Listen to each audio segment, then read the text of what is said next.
Digs. People who get locked into a vision. Yes, Dave. Right, that's it, man. That's their drive. That's their passion. That's Critics their passion. don't matter. I don't know This if they don't can- matter. They're going to do whatever it fucking takes to be the best at what they do.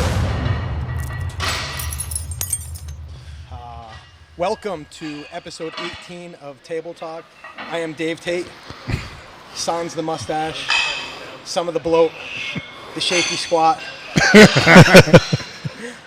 We got Jim Wendler here, Matt Rhodes, and Get a little closer. closer. Yeah. All right, Jim likes me close. Get it right in your mouth. Right in my mouth. This is awkward. I'm gonna say it's awkward, but all right, we're starting. I have to start with this, and say I went to every gas station I could find to try to get some extends to bring them to the show today. Not that any of us would have taken them because you shared the extend story, but could not get my hands on the extend, so sorry for everybody who's disappointed. And that story was told exactly how it happened. Hey, Josh, can you scroll this thing down so we can see what's on the camera? Yeah, it's going to be a 7-second delay then. That's fine. I don't give a shit. I just... Oh, Jesus. That's you, Vincent. Dear God. You're looking I like that Bush shirt. fit. Or It's a little delay. There we go. Yeah, it's going to okay. be a 7-second delay on there. All right. I got to make sure I look okay here. You look fantastic. I got to see if my friends know the joke that is Sweetwater. Outstanding. I don't know the joke. That's because you're not my friend. Listen, I'm so pissed that I forgot my love note from you. Oh, yeah? Yeah. Do you remember passing me I a love remember note it. at a seminar? It's one of Yeah. my prize. I've never accepted. Be awesome. Not just accepted, but kept. Kept. And it turns up when I moved. I found it.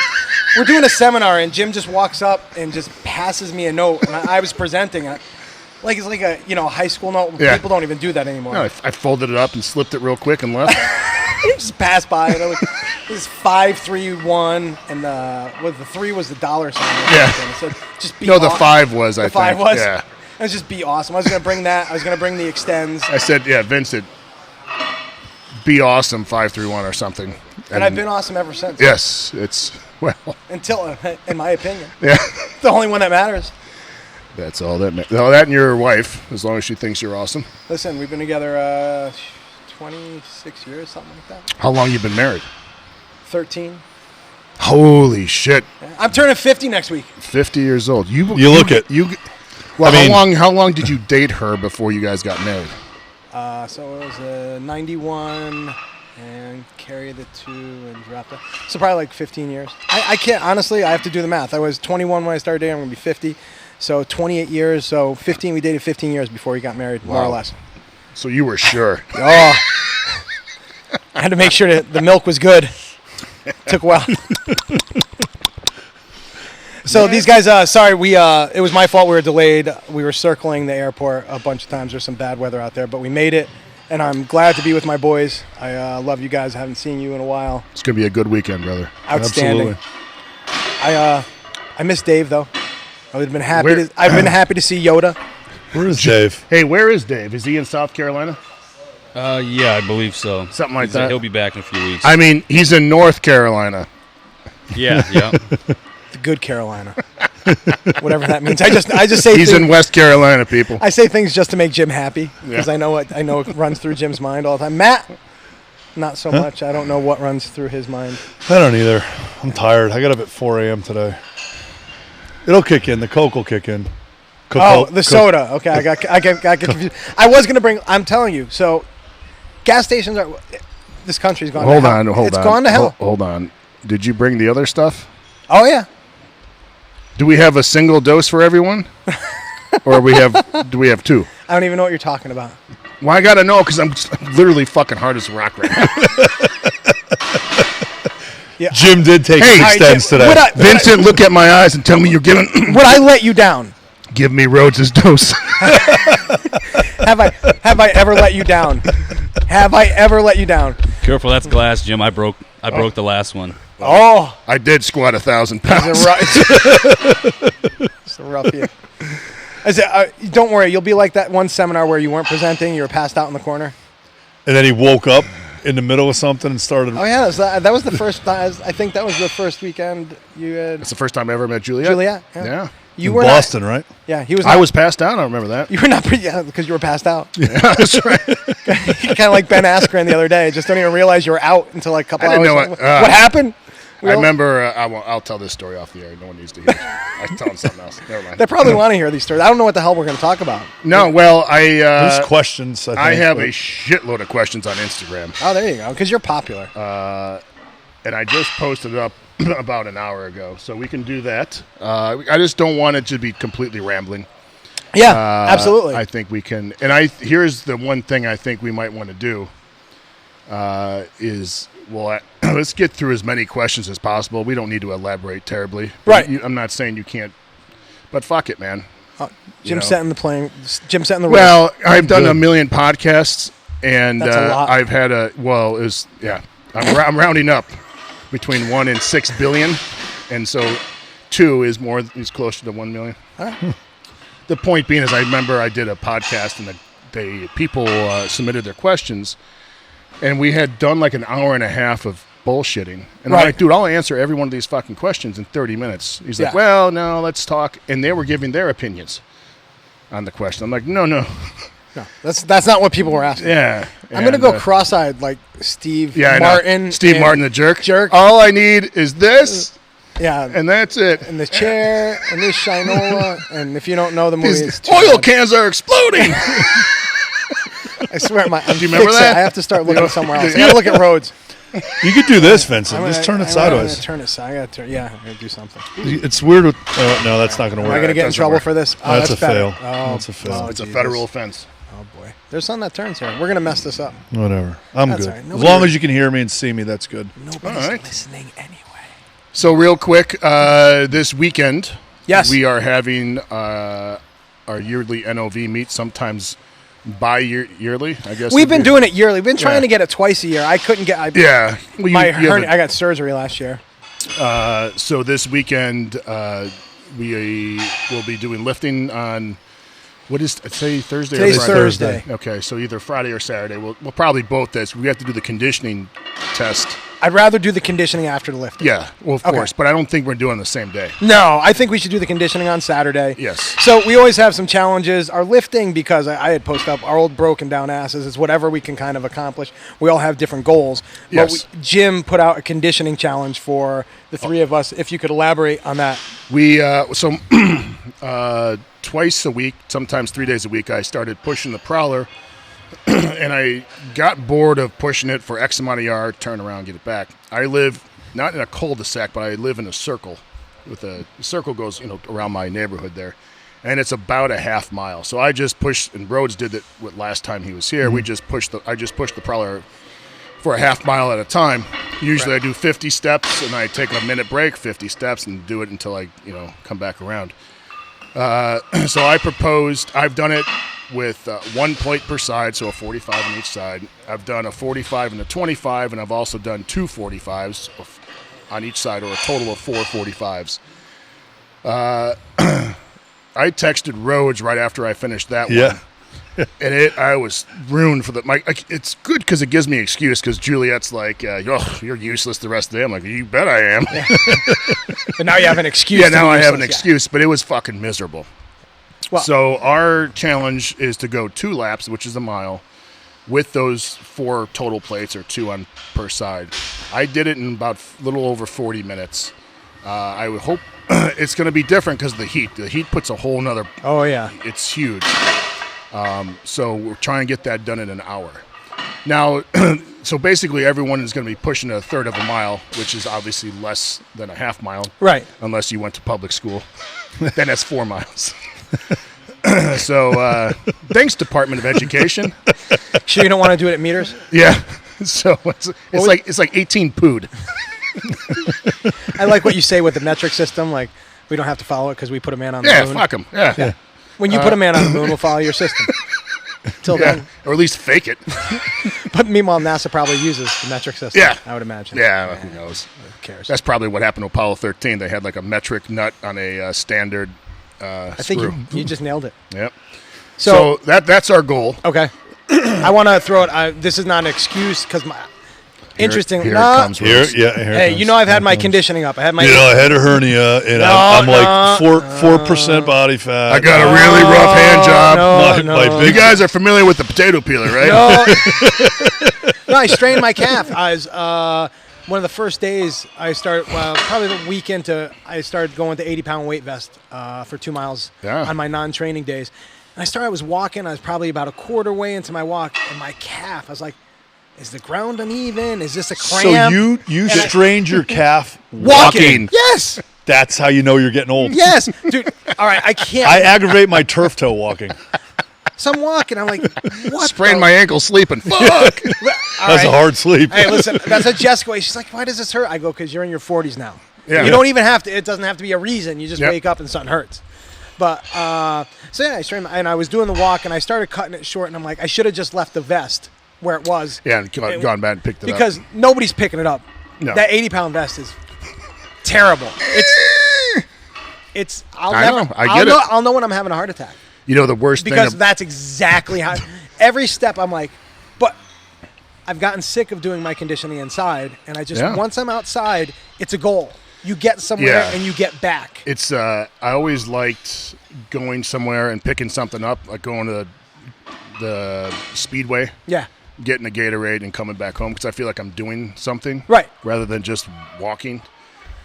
Walking with a purpose. Yeah, it has a purpose. You're actually accomplishing something. Go to the Pizza Hut. You know what I'm talking about. Hey, they made me eat McDonald's. Yeah, we made you. You inhaled that shit. He does have a Diet Coke. I savored it. It was fantastic. I loved it. Listen, I've been preparing for this. You're 209 this morning. You'll be 220 by the time we leave. I saw that, man. When you leave, that's pretty impressive. Thank you very much. I appreciate it. That's 119 and a half pounds. Because you guys won't give me. You'll never give me. I'll give you 330. Do you were with shoes? I said 329 once. You said bullshit. 328 and a half. You would not give me the half a pound. Well, okay. Listen, sorry. You had those little kid booster shoes you used to wear to bench. Yes, I did. With the added heel, those had to be at least 2 pounds. Rhodes nailed it. You wear like a size 6 Timberland. I was extra wide. No, he had triple E. They were lift shoes for like people who wanted to be taller. Like I don't know what the PC word is. Yeah.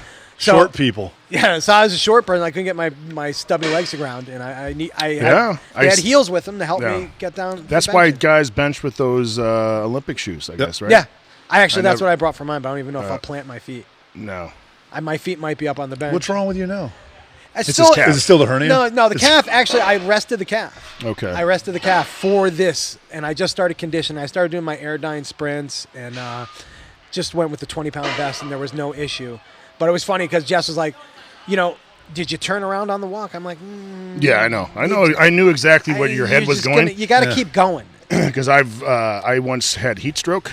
Yes, I've experienced this too. Yeah, Rhodes had it too, and you're like, well, let's and I would rather have an episode. Yeah. Than because I would be sitting up in bed all night. Like, why didn't I finish? Because I know I could have. I could have done it. And I I know it's just heat stroke, dumb. right? Yeah, well, the other thing is never hurt anybody, right? No. Every time I don't want to do the prowler. Did this come with a disclaimer? What, the prowler? No, the podcast. Yeah. Every time I don't want to do the prowler, which was every time I did the prowler, I don't want to do the prowler. I don't even want to lift anymore. I fucking hate everything. You now hate lifting. I hate too? everything. Well, why do I don't have to do anything. You never had to do anything. No, I did before because it was me. And I still need to do it, but I just don't like it like I used to. And I still love it, but I don't like it. Interesting. It's a weird thing. But because my hernias are killing me. I'll talk to you about that. Yeah. And shoulders. The whole point being is I always remind myself, like, I could easily not do it, right? I mean, it doesn't matter. But I basically wouldn't do any. No, I'm saying if I didn't want to do the prowler that day, nothing really happens. I don't lose my starting spot. I don't lose my scholarship. Right. It's for your own edification. Yeah, it's just because my life is so unbelievably easy. Yeah. And soft times make soft people. Yeah, and I'm like, I got to keep something in my life that really fucking sucks. That's why I like push walking when it's as cold as possible. I do my weight vest walks a lot. Yeah. When it's like Julia, it's like it's 18 fucking below with the wind chill. I'm like, yeah, but I got. And he knows there's a street that we walk. Oh, yeah. We call it Windy Way. No, the way the Then breeze you have to comes- bring James back. Yeah, it was fucking This is brutal. like 6 days after heart surgery. And when I do the weight vest walk, that whole way is about a mile, and it's the most miserable time of my life. Right. And my hands, I'm shaking, but it's. I'm not trying to be a tough guy because I'm the opposite of a tough guy right now. But I'm like, man, I needed something like this to, keep my teeth sharp. I always like to say. Well, no, And, I like that you put the challenges out there, conditioning wise, because I wanted to do something where we all suffer and Yeah. fucking hate everything. This will work. Yeah. Well, will work. because when you realize you can push yourself through that shit, you can dig deep on anything. Yeah. You dig deeper as a human being when it gets you through tough times. I think I definitely had that through football, Right. and you lose that a lot because you don't have when powerlifting you don't get it at all. I'm sorry. You may think you have it, Right. No. but you don't have the peer and social pressure Oh, of yeah. playing in front of 70,000 people where like, fuck, if I don't run, I'm going to look like an asshole. I'm going to get my ass kicked. Yeah. And I'm, in front of all these people, even though obviously not everyone's watching you. I get that. I'm not like that much of a narcissist, but there's pressure Oh, yeah. in a large team sport or even obviously like the UFC or boxing that you just don't get anywhere else. And I guess you lose that. Like I tell the kids all the time, like being in shape takes no talent. Right. Being disciplined takes no talent, but it's a skill. You have to learn the skill. And it's a different thing. So you can't just be disciplined. Like I'm disciplined. Like you have to work. It's a at habit. it. Like you build a habit. Of Yeah, doing it's like something. when I tell people how to set goals. I said just write down 5 things that you want to do tomorrow. It doesn't have to be like, Right. Cure cancer. It has to be take shower before 7 a.m. Like shit, you're probably going to do anyway, and then you get that satisfaction of knocking shit off the chart. And then just a little bit every day, and then you make your goals very attainable for a while. And then when I was really, really proactive in my life, not like now, I would only have 3 goals a day. And once I got them done, I'm like, that's it. And even though I had time left over, Right. the next day I would have 3 more goals, and I would kick ass. So that starts building up over time instead of having like a list of 30 fucking things like you see. And you never finish. I never finish anything, so fuck that. Well, I find that's where powerlifting and real life kind of stray, because when I was powerlifting, seriously, that's all I wanted to get done that day, and I didn't feel like I had to get. I didn't feel like I had to get anything else done as long as I had to work and had Yeah. But there was no like. Vincent, you're living out a very important part though. You already had the discipline of how you grew up. That work was not Right. You went to work anyway. You did it, even though you may have mailed it in your head. You still got the work done in a quality thing. I mean, you have your fucking job still, right? Oh, absolutely. No. You know, I and your showed marriage- up on time. Yeah. No, I did all that. But So you're looking at it through some white privilege eyes, but you already had that discipline. I'm always hard. Yeah. Well, I know what you're saying. we're though. hard on Yeah, ourselves yeah. because we're not soft people. Yes, but And it's just anyway. Go ahead. Speak for yourself. My body fat's way up. I see a vein in your arm. It's cholesterol. Nah, I knew you were going to say, you've been trained. I could tell Matt's He got been- his first tattoo. Thanks, Jim. I love and my you thought friends. it was me making fun of you in the parking lot. Hey, I listen, wasn't making fun of you, Rhodes. It was Vincent. I would Both never. of you can suck it. No, Whoa. that's a little rough. But no, I can tell you've been training No arms. You've been takers? training arms. I have. Well, I I know have I'm been. going to push past that, just like you pushed past the It's- fist stick comment it's- at the last table talk. Doing fish sticks, and you just So great episode on South Park. Dave was going to talk By the way. about fish sticks, and you just push through. Matt pushes; he'll push through things. Yeah.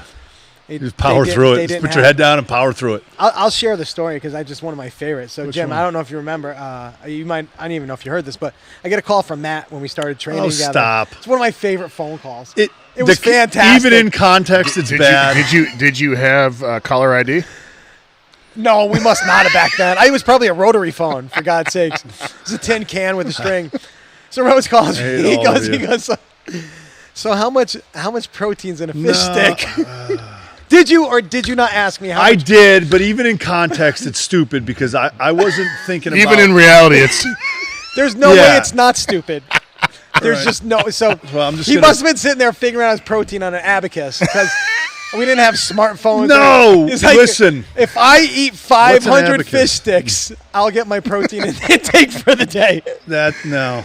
We're going to power through this. How one, much too. tartar sauce do I need To get my vegetables in. I got to hit my micronutrients. I'm going to do that in tartar sauce, protein and fish sticks. Listen, I'm going to do carbs in the breaded of the fish stick? my nightshade vegetables with ketchup. I love people who talk about nightshades. That's one of my Listen, favorite groups of people. That's why Tom Brady is the best quarterback of all time. He doesn't eat nightshade vegetables. what the hell is that? That's his diet. He doesn't eat What's anything a because it night- has sugar or something. Nightshades. I think it's a Marvel or is it DC Comics character?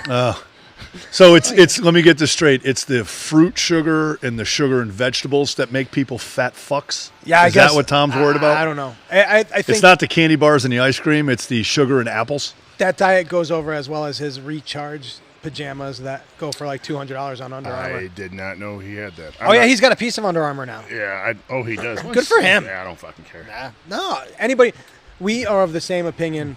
I want to see people successful. It Yeah. doesn't affect me. And how many rings does he have? 6 or 7? 6. 6. Got one less than his coach. Yeah. I think Belichick always breaks his stones with that. Yeah, Belichick. Well, Belichick's got a bunch because he's got one. He had one for He's the got Giants. a couple with the Giants. Couple One or with two. Giants? I think he's the one with the Yeah. Giants. Holy shit. Yeah. Yeah. It's unbelievable what he's done. Do either of you have lifting goals this weekend? Yes. Not to tear I something off. already did my bench Okay. on Wednesday. What was the goal? So 400 for 8. Outstanding. I saw the video and I thought they were all You got perfect- 225 for 10. perfectly invested. My shoulder didn't go out. I was pretty excited. You were able to bench. Just the fact that you're able to bench. So it was super Yeah. easy, and that's one of the things to keep up with all the conditioning and stuff. I can only lift twice a week, Okay. and it's just how do I put this? The amount of warming up I need to do Right. is so ridiculous sometimes that I'm just like, you know what? It takes way too much time, and honestly, like I like to spend time with my kid because Yeah. he's in home in the summer, and I got all the kids I'm training. I'm just like, you know what?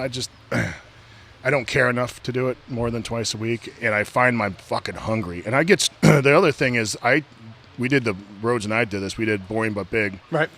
30-day challenge. You do Okay. boring but big every single day. Yep. So it's just bench, squat, press, deadlift, that just right through. And it was awesome. Like you don't get sore. You get weaker. Yeah. I lift Too much work. I Right. set my biggest PRs when I'm squatting once every 3 weeks. Yeah. And I'm like, what's? I've thought about It going doesn't to make like, any sense, but it works. Like I could set huge PRs. was kind of the reason I went back to conjugate for a little while, just because 2 of the days are light. Yeah, I like training 4 days. I need to train 4 days. yeah. I have to. So you need to push the prowler half a mile, and then you don't need to train. Yeah, it. you won't want to No, train no, that the- fourth either day. way. Your I- leg pump is ridiculous. I'm joking. Whatever. Yeah. I don't. No, I do the vest. Yeah. Part of the thing I've learned is, and it's with dieting, if anybody even cares. If you They don't- care. That's why they're listening. No, but if you don't like what you're doing, you're not going to do it. No, Right. Like, because you don't, Right. I don't have to. Yeah. I don't have to train. I don't have to condition. So I've gotten to the point where, listen, I hate the prowler. First of all, it makes a racket. It's a pain in the ass. It's not my thing. I mean, they sell a ton of them. People love them. My Yeah. buddy Rob, he pushes prowler constantly. Loves the thing. I hate it. I've never liked it. The weight vest, I just gravitate. The reason I took up the weight vest, 'cause Matt helped me. He gave me my first weight vest. It was a net pocket that Yeah, it's held like a 10-pound vest or that something. you could like throw weights or something in. Yeah. Because when I was at my heaviest, I couldn't walk a quarter mile. I know. Couldn't walk. And I'm not saying. I know how Yeah. you feel. But I couldn't walk a quarter mile. I was gonna first day after I benched 605 raw when I was my heaviest. I was 328 and a half. The next day I'm like, I'm gonna start conditioning. I gotta start conditioning. And Matt had said to me, it takes no talent to get in condition. He also said, you can get in condition in 3 weeks. It takes forever to get stronger. Yes. You're not going to notice a big change in your strength in just 3 weeks. Yeah. But in 3 weeks, I went from I couldn't walk a half mile block Yeah. without stopping. I almost had Jess get the car. It was the first time she was ever worried about enabling me that much. And then before 3 weeks later, I'm doing the walk with 20-pound weight vest pretty easily. And so conditioning is Easy. Easy. It's, and it's consistency. and I gravitate towards the weight vest because I think it's what my first success was. Yeah. And it's hard. You just putting on an 80, like I had said, if I left an 80-pound weight vest on the street, Yeah, I know. No one's taking it. I could barely get it The on. worst thing about putting the vest on is you always get clunked in the head. Always, no matter how There's no efficient. good way, yeah. I mean, you can even develop like a weight You vest try put a around her system, thing. Still gonna you're hit you. hanging over a chair. You put it No, over your you could head, have hit you could in the have like back. engineers develop something like It's still going to hit you in the how back I of the head. imagine Kinda like Batman Iron puts Man. on- Yeah. Getting into your suit. Yeah, I like it's that. still somehow. Oh, God damn it. Well, I was doing the 20-pound and the 40-pound, which was convenient. I'm like, all right. I was like, yeah, I could do the 20. It's just, putting those on isn't that difficult. I was like, finally, I just got to get a heavier vest Yeah. because the 60-pound wasn't enough anymore. But I love the challenge. It's terrible. And every time when you get out on the prowler, you're like, why did I start doing this? every time. Okay, that's how I feel about that. I say this is so stupid. That's what the The whole best time part I push about it. the prowler is when I get to about I don't know, a third of the way where there's no turning back. Okay, I like knowing that I don't have an option. exactly. Yeah, you're What is stuck it? in And, it, yeah. I love when you when you're put in a position where it sucks. Yeah. And, it's like benching without a spotter. Yeah. I like You benching. have- I like squatting without a spotter with the Yeah. safety squat bar because you're like, well, here goes nothing. Yeah. I, When I push the prowler, I push around the football field because it's Yeah. 15 steps outside the door. right. So I push it around the field, and it's kind of that deal. You're like Once you get to about halfway yeah. through or whatever, and I'm like, I can push it diagonally back across the field, but someone might see me. Yeah. And the kids that are going to, the people that are going to see me are the athletes, and they're like, Right. Yeah. he's quitting. that fat fuck. Yeah. Yeah. So of course I do it with my shirt off. Oh, So, why wouldn't Yeah. you? Thank you, Vincent. Why? Well, wouldn't are you if going you've to push the prowler with your shirt off? No, I'm not. Not in I'm your- not I wouldn't doing do that I'm to not you in your doing what neighborhood. I listen. I draw the line somewhere with you guys. That's it. I don't need that kind Look of. at him with his abs. He's Oh. like this. Oh, I can't catch my dude. breath. I don't need that. I don't need that abuse from you. He'd two. be taking Instagram selfies every No, other step. because I would need you to take them, which I know is not going to happen. Did you break the mirror in your bathroom? Because you know I'm getting a selfie, an ab selfie in your mirror. It's my favorite thing to do in your house because it's like sacrilege. I'm waiting for the bathroom to just burst into flames. Get a circus mirror, make me all fat in the mirror. I do. I shouldn't Why eat do I McDonald's. even do this? All right, you guys want to start doing some questions here? Yeah, let's hang on. do it. I just What? Rhodes. What's your My what is your goal? Long term, I don't know when they'll happen. I want to squat 3 plates on the safety squat bar for 10. My best is 7. Everybody knows Matt had heart surgery. So yeah, it his all- goals have changed. It all depends on how scary the heart feels Okay. as I deepen. I want to get 4 plates on the deadlift for 10. And I hit my other goal, which with my messed up shoulder, I hit 135 on the football bar Fantastic. for 10. I did it for 11. So I think my next goal is 185 for like 3 or something like that. So modest, but it's what I can work with. And it kind of gives me a little, I don't have to push myself too hard. Right, but you have a goal. Yeah, I don't have to worry about how heavy the weight is. I have to worry about how well I do the reps, how efficient I Right, am. because you can't hold your breath. Are you still breathing through your reps? Yeah. Okay. Yeah. So it's a breath in on the way down. As soon as I hit the bottom, breathe out. So I just never hold my breath. And I've kind of decided that is good enough Yeah. for what they don't. Because I'm not supposed to lift at all. Yeah, you're supposed to lift like 40 pounds, right? 20 pounds, rest of my life. Can't even walk. It's very relative. Yeah. Well, I asked them when they're like no more than 20 pounds. I'm like, well, what about when I travel with the football team? Because we've flown before. Right. My bags weigh about 40 pounds. So I'm like, do I need an assistant to carry my bags? Well, no, that's okay. I bet if you ask them how much can a 60-year-old lady lift, Well, that's what what are it they going to is. say? 20 pounds. And that's what it is. And that's when I just ended the discussion with him and called my cousin. Yeah. You know Josh, Oh, yeah. Dr. Kevorkian, who's a cardiac anesthesiologist. I'm like, this is what they're telling me. He's like, dude, you got to live. I'm like, Yeah. that's the only push I needed. You want to cut those bad years off anyway. You don't want the ones at the it's end. like my dad said. I got on his ass about smoking, and he goes, listen, I gave up drugs. I gave up women. This is all I got left. I'm like, it's going to kill you. He goes, yeah, it's the years at the end. Yeah, I don't want when them you're anyway. sitting in a wheelchair drooling on yourself. He goes, I don't want that shit. There you go. And even at that age, this is like in my early 20s, I'm like, that makes sense. And the older I get, I'm like, he was freaking brilliant. That's a smart, it's very smart. He man. was brilliant. All right. Little disturbed, but brilliant. As are we all. Inspector Wendler with your glasses on. What do you got for us, James? All right, I'm gonna try and avoid some of the more 5-3-1 related stuff. And we'll Yeah, go I can more. answer 5 through 1 we've all- question. we've all- Yeah, but we've all done it. But Yeah, but here's the first one. You got to answer yes or no, and then 1 or 2 sentences after. Okay. If you need to clarify. elaborate. Are you guys excited about the WPO event coming in October? No. I didn't even know that it was happening. That's my Yeah. elaboration. So yes or no, Vincent? I'm going to say yes. I think just okay. I'm going to explain geared lifting and in all its glory. It's going to Already take. violating rules Yep, here. I'm going to violate the rule, but I'm going to explain to people who don't understand. Okay. Because it's all raw lifting, and this will make sense to you guys. Mm-hmm. So I had a goal, however long ago, to bench 700 pounds. So that day, my goal, I hit 700 pounds on my second lift. I'm like, what am I going to take? And this is geared powerlifting. Yes. So I'm like, what am I going to take? I had no concept of what I wanted to do for my third. I said, what's the world record? They said 765. I was like, I'll take 767 and a half. I hit it. Now, in raw powerlifting, on your best day, 700 was my goal. So you're saying a raw meet. My goal was to squat 600 that day. Yeah. On your best day, could you add another 10% to that lift? No.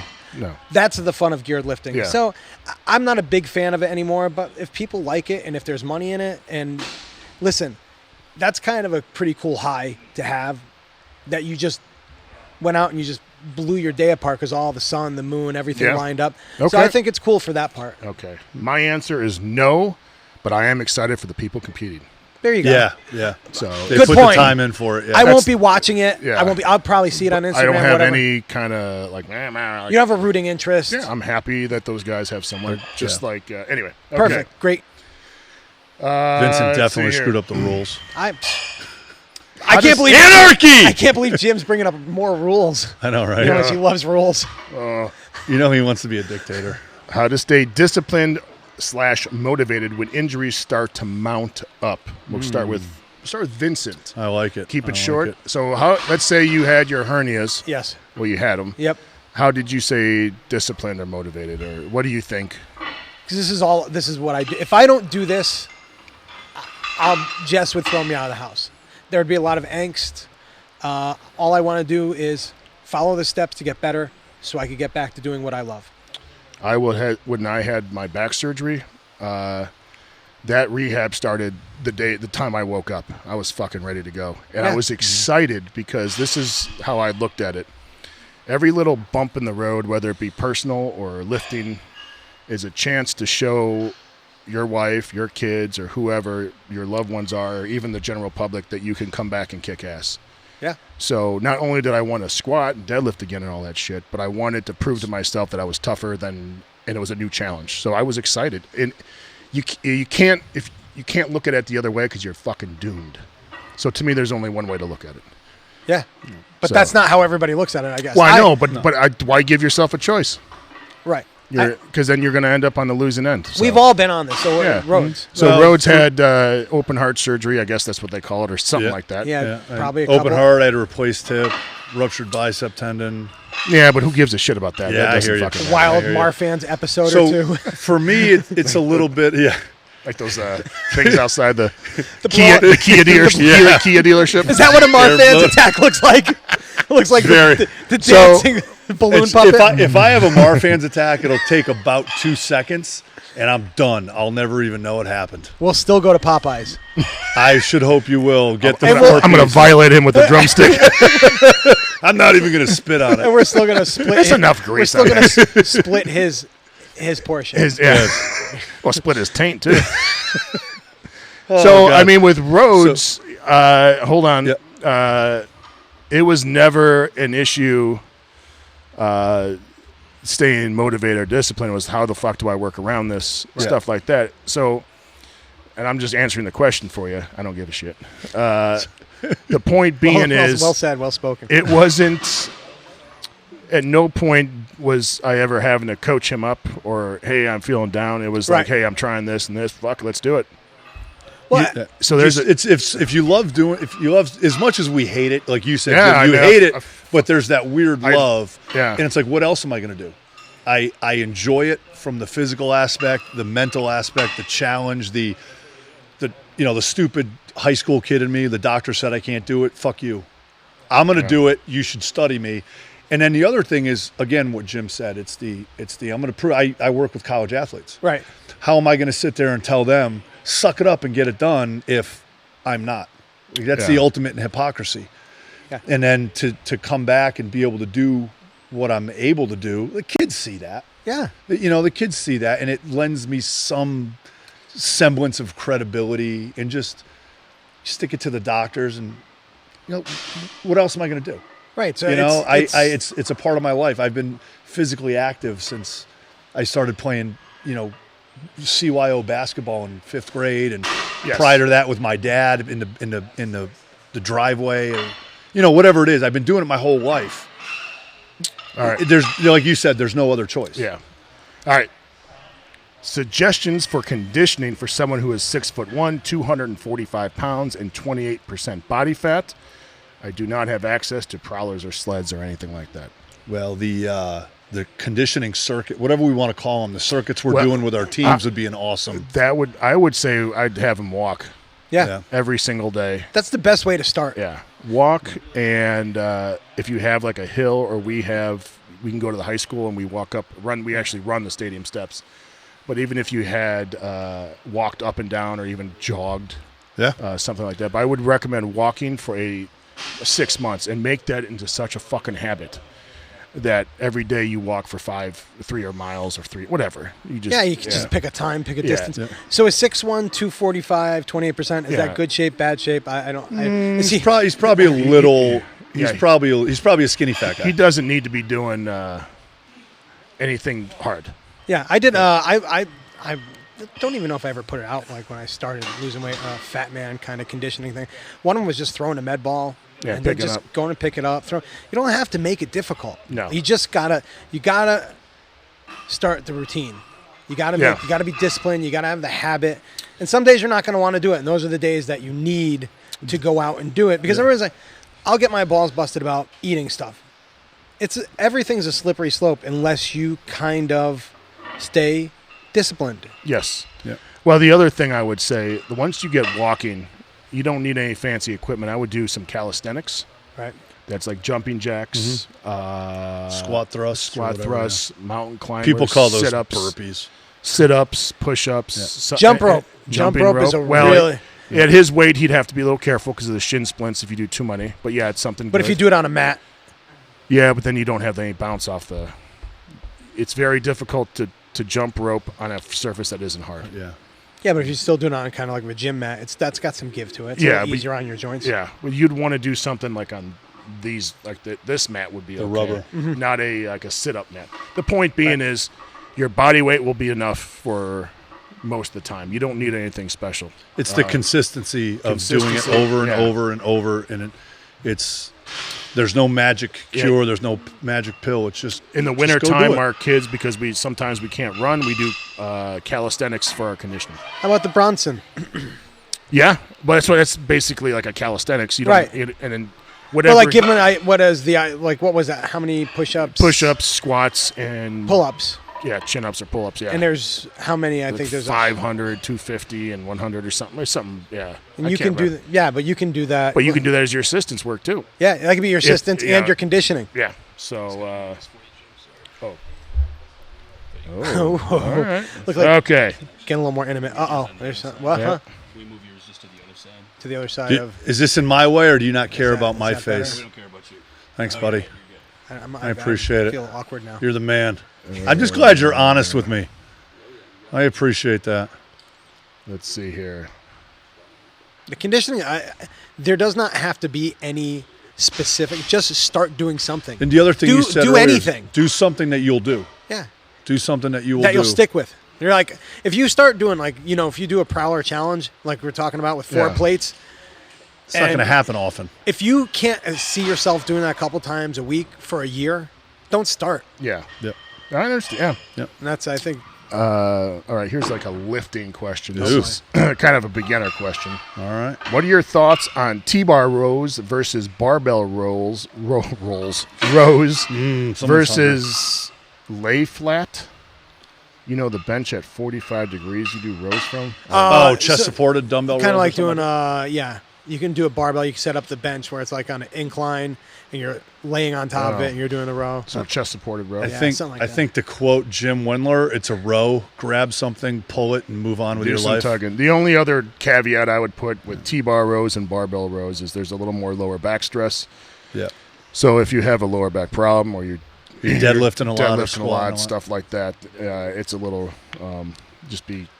So this is, I'm going to throw this out to you guys. I'm sorry. Did I finish? Yeah, it's just basically it doesn't matter. The only caveat would be the low back stress on some of those. So I'm getting over a ton of pain in my thoracic region, and I finally stretching my pecs help, doing some shoulder work, but I really have kind of narrowed it down to my lower traps. And I mean, it's debilitating. The pain. Yeah. What I always used to do for when I was benching is every back movement I did was a reverse bench. I always had everything retracted. I never let anything go. I never experienced pain. Then as I'm getting older, I'm like, I need to do everything full range of motion, stretch everything out. I find the more I'm stretching out and doing my pulling, the worse and worse I'm getting pain in my doing thoracic that. back. Yeah. I mean, Which is weird. I mean, yes, a full range of motion is great. Well, but we're also jacked up. I also Right. think that there is much more going on. Oh, yeah. You know, so I wouldn't tell anyone not to do a full range of motion if they can. The older you get and more experience you get, the more little asterisks you have to put by some stuff. right. Yeah. But I never had any, and I'm not, again, I'll say I didn't go through the full range of motion, but I was as strong as I needed to be to get done You what I were needed you were also to do. doing lat work, something specific. Yeah. But when you say you weren't going through your full range of motion, Yeah, I kept my your arms were coming all the way All out the way. straight. You just weren't unpinching your Yeah, well, your scap. So scapular you were retraction. Like it was a damn good range of motion. It Yeah. just maybe it wasn't perfect or whatever, but Yeah, I had, when- I had when- scapular retraction the whole time. I never let it go forward. Yeah. And yeah. I do that, and I just still. Well, the other thing too is the way you set up on the bench for all those years of just trying to make our hips get as close to our shoulders as possible. You have a back issue Yeah. in general. Like we're over the hill, dude. We're on the way down. There's no emergency brake. All right, here we go. Who's got the Percocet? What lift, training, or competition are you most proud of? I'm going to guess 600 for you. Nope. 825-pound trap bar deadlift. No, 405 overhead. strict overhead press. Yeah. All right. People are more impressed with that lift that I've done than anything else. Is the 405 strict overhead press. All right. But I don't care what other people are impressed with. What are you impressed with? I don't care. But so what lift are you most proud of? Are you gonna have to come back to me? Go to Rhodes. Rhodes? I would say when I did training with Teddy Forbes, Okay. when I squatted 705 in briefs for 5. Ooh. And Teddy told me I was going to do 1 rep. And when I stood up, he goes, go again. And I got 5. Yep. And then later Teddy said, when I did that, I squatted 1,000. So to me, I think that's one of my, because my mind was on 1. I get to Right. do this once and it's over. Yeah. And so that was a good one. How did you, James? I'd probably have to say, I'd say like the 1,000-pound squat because that was a goal for me. And then the other random thing, I did a one-armed barbell snatch with 191 when I was at Arizona. Jesus. And this That's a blue and a yellow. No, it's a blue. It's a blue, green, a 5, and a 2.5. Oh, okay. And we were just fucking around, and we kind of taught ourselves how to do it. And we would just go in there, a couple guys, and you have to learn where to put your hand on the bar. Right. Yeah. And I find out that if I would have filmed that would have been like a huge YouTube lift. But it was just something you did. Yeah. 20 I know years ago we were YouTube. Yeah. we were behind all those. Like Yeah, it was just. But I remember it was fun. Like it was something stupid. I had, I guess it's probably still fairly impressive. I'm not sure. I mean, more people would be able to do it if they actually did a competition about Right. it. But it's like my fun thing I did fucking around that I was like, Yeah. that's a pretty good lift. All right. I'll take my 600. 600? My first 600 because Yeah. it took me 3 years to go from 585 to 600. Yeah. And it was not going well that day. Coach Rhodes helped me through it.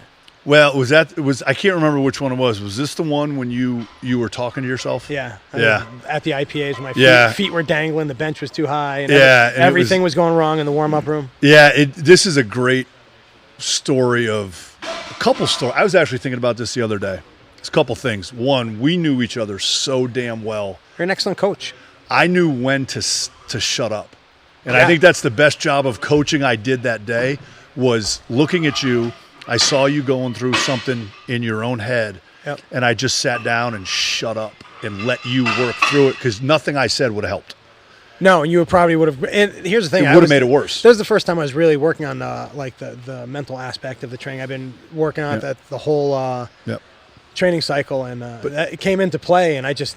Everything was wrong that day. Everything. The warm-up room and I've been chasing 600 for a couple of years. With the warm-up room was bad. The bench was too high. Like, everything was off, and you had every excuse not to perform well, especially with the history of missing a couple times. Yes. And, like, I just remember seeing you. I think you were talking to yourself. I was doing. I had 4 mantras I was telling myself. And I was sucking in a breath to, spew my wisdom. And I'm like, I'm just going to shut up. And that was the best job I could have done that day, shutting up. And that was great coaching. And I think a lot of times people need to realize as a good coach, sometimes you do have to step back. Good coach. Because I'm not the one lifting. You are. And I don't know what's going on in your head. I may have an idea, but I don't know. Right. And so. And plus, that's if I had some online coach, which is a big thing now. So imagine you were online coaching me for 3 months, then you showed up to the meet. Yeah, and opened your mouth. Then you start telling me, as I'm falling apart, and I have a feeling, a sneaking suspicion it wouldn't have gone well. And I think, we're going way off on this. Go ahead, Jim. There's a whole nother story. I was waiting for him to break in. Yeah, I'm just trying to find something that's... Everything's 5-3-1. Yeah, I got some good ones on Dave if you guys want some of those. Oh. Given the light of him not being here, if you want to. Okay, here's one. Hold on 1 second there, Josh. No, Josh, you shut it. Who's the biggest freak you guys played with or lifted with or even seen perform in person? Kris Mccallister is the biggest football player freak I've ever seen. There was Kris Mack, and then there was a guy named Mike Slocum. Oh, yeah. Who was about 6'3", 6'4", 265, shredded, 42-inch vertical jump, ran a 4.40. I saw him touch the top of a backboard. Yeah. Really? And, crazy, freaky athlete, jacked, defensive end. I don't know, maybe my sophomore or junior year, he was second in the Pac-10 in sacks and missed half the season. No kidding. Yeah. He had 9 sacks, 8.5 sacks in 3 games, and he led the Pac-10 till week 12. He was one of the biggest freaks I've ever seen in my entire life. And I think he was one of those guys whose muscles were way too explosive for his tendons because he was always getting hurt about random stuff. And if you saw him at his peak, it's laughable. Right. He was impressive. He'd be so. There's going to be a lot of butthurt powerlifters out there, but if our Division I and professional football players were strength athletes, I would have been a mediocre bencher at best. So they're the freakiest athletes. Because I was never around athletes like you guys were, and so I'm kind of, I can't even pick. I've seen a 700-pound bench raw. I've seen a 1,000-pound squat raw in person. Yeah. I've seen a 900-pound pull in person. I'm jaded because it all kind of seems normal to me. Yeah. Mm-hmm. Because that's what we're surrounded with. But never did I see someone that kind of freak. One of the coolest things I think when I see Gary Frank, I could say is the most interesting thing. I saw him warm up once. He pulled a 405 for a single, and then he went out for his opener, which was 8 something. He took one warm up, and to me, that kind of impressed me because I know I would have fallen apart. But I've never seen athletes like the most impressive powerlifter I ever saw, and I'm gonna butcher his name, Alexander Kucher, the 165. Oh yeah. He was. He hasn't been around for a while though, right? Yeah. But he squatted 900. Benched 599 and pulled 800. Yeah, again, these were equipped numbers, so people. Yeah, but did you ever see his? Oh no, I absolutely. Did you ever see him put his suit on? No. Yeah. All right, let's go. But just for some context, his back and lats were the biggest I've ever seen in my entire life as far as thickness. You could lose. People are like, you can put your hand. You would lose most of your hand. Right. But as overall as a lifter. Most of the lightweight guys gets kind of. There's some impressive guys. Right. I'm not taking, but they kind of get lost in the shuffle. Oh, absolutely. That's how it always is. But holy shit, you watch and his 700-pound warm up, 800, same speed. Really. And he has this tilt when he goes down. when he goes twisted one way. Yeah, and but probably and he was Probably in a wheelchair right now. Yeah, who knows? I don't know. I don't Scoliosis. obviously. Yeah, who knows? But yeah. But okay, so Yeah. who you said Gary Frank? Yeah, I'll say Gary Frank. Okay, and you said Kris Mack? Yeah, Kris All right. Mack was on there. Matt Rhodes was pretty good. That guy was awesome. Okay, to all three. By the way, when I saw Gary Frank at the WPO squat, and everyone at that time was like 1,000 was just getting, I guess you would say normal, but still was cool. Yeah. I watched him take that bar out, and it looked like he could take his hand off the bar. Are we good? Am I doing this? And he walks over to the judges. I'm going to do this in front of you and see how this goes. He was the strongest, one of the strongest men I've ever seen in my entire life. Yeah, he was, for both of us to say that's... And his joints. There was like no elephant knees. Yeah, there was no discernible distinction between his quad and his calf. It was just like a pillar. Tree trunk, yeah. His knee was the same girth as everything else. To all three, is it different now that you've changed your training lifestyles to give advice to someone who now wants to do what you guys do in powerlifting or weight gain or whatever? Are you tempted to steer someone different than maybe what you used to say or what you've done?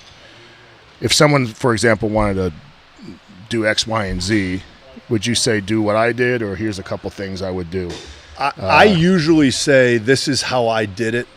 This is what I would have done differently.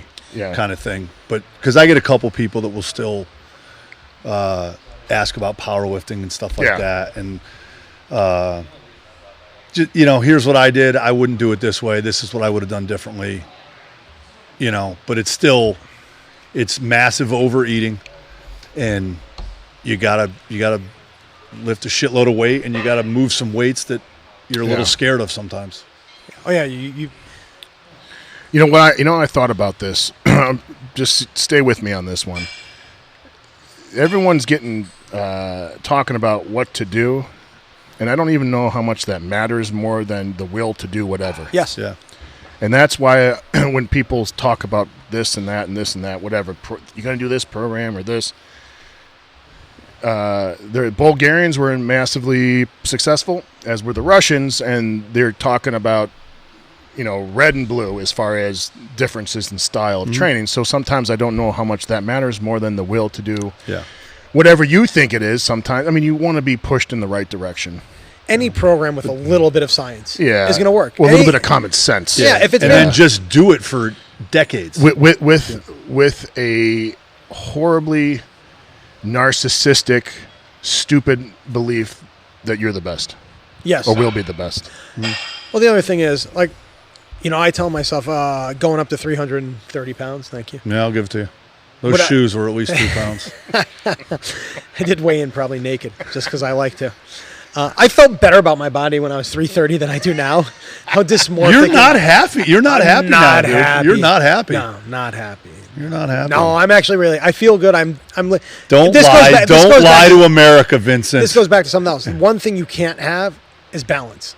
No.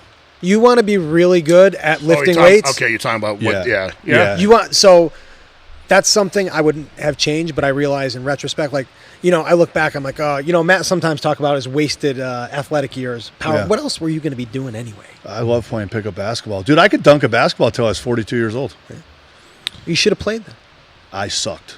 See, but you might not have been a strength and conditioning coach. Well, I know. I don't regret. I don't legitimately regret because I ended up where I am. It's kind of a wish. I wish I had taken more advantage of those years. Kind of like when I tell people, I wish I would have done it a little bit differently so that I could have. But at the same time, so I realized I probably wouldn't have been able to do what I did. The reason we all kind of did what we did is because we were so almost singularly focused on being the best we could be, as cheesy as that sounds. And you're not going to be great at anything and have balance. So I have a question for you guys with my weight gain, because this is one that I've looked back. Because weight loss? No, my weight gain. So people ask me, what would you have done differently? So I'm like, when I was bulking up, would it really have made a difference if I ate cleaner calories, but the same amount of calories? Like I was eating 7,000 calories a day. At a certain point, you're not gonna. You can't. That's the most ridiculous, dumb thing. Well, no, so I'm looking back and saying that's not advice. No. If you want to get bigger, your nutrients. You need a surplus. It just almost doesn't even matter because once you hit your protein, which isn't hard to do, and you have a surplus in carbohydrates and fat, it's just calories. It's just calories. I mean, you can do it slowly, which takes a long time. But I think part of the problem now, I see a lot of people, especially with Instagram, social media, guys don't want to get bigger to get stronger. No, they're worried about how they look. They're not worried about how they perform. One thing I'm glad I did was go up through the weight classes and then work my way back down because I would have never benched 600 pounds in 3 weight classes if I didn't eat my way up to it. Yeah. So, I wouldn't give any different advice. I mean, you want to get big, you got to eat more. You want to lift more, just train hard. And train consistently. Yeah. I don't take time off. Like, my only time off has been surgeries. It's the life's natural deloads. Yeah. I train, like, if I'm on vacation. See, some people... So you're nuts like that. Yeah, I don't train. I find a place to train because I need it. It makes me happy. Yep. Jim and I, last time I was up here, I think I was up here 3 weeks ago. Wow, we pushed a prowler. We didn't lift. I asked Jim on, I think I got here on Friday afternoon. I'm like, we going to lift this weekend? Fuck no. We're going to jam and watch football. And we did. We played some music for a little while, and then we watched some football.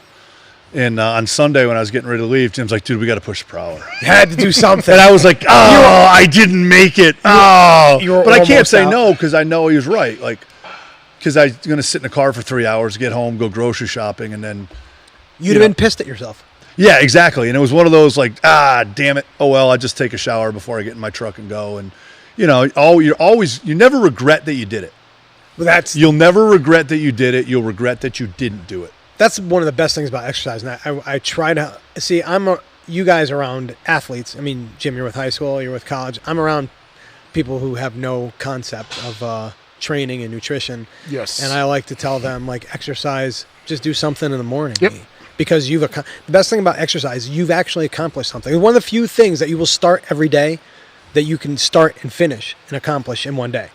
Yes. I think you talking about the regular population. Yeah, just do something, whatever. You were just going to say Gen Pop. That's awesome. Was nice. I? Yeah. Gen Pop. I guess that's a new term for the general population. I don't know. It's new to me. Oh, no. I've heard it before, but it's still new. Normie. Are you saying I almost said Gen Pop? I said. Oh, I was like, general population. I'm talking about his prison days. Yeah. Not proud. Let's see here. Okay. What's your take on hormone replacement therapy for us older guys with gray beards? Do I have gray in my beard? Oh, you got gray. Yeah. Do I? I do. That's why I shave. Mine's coming in spotty all over, so I just shave it off. If it was all gray, I'd be happy. But listen, Joe Rogan has a great saying. I think it's like if you love yourself and you're a man above 40, you're going to do some kind of hormone replacement. Yep. My thoughts is I don't do whatever the fuck you want. I don't give a shit. Yeah, same. Yeah. Doesn't matter. Don't No. tell me what to do. I don't tell you what to do. No, but if they're asking about their opinion on doing it for themselves. Yeah, go ahead. If you're thinking about it, just research it and know what you're getting into. Yeah. If you're going to go the legal route, find a doctor and follow the rules. Do what they tell you to do because they're doctors. If you find a good one, you'll be good to go. Most people I know on hormone replacement are happy with it. Yes. Older gentlemen are happy with it. So well, it's the same. It's the male version of the menopause stuff that women do. It's all right for women to do it, but it's frowned upon for men to do it.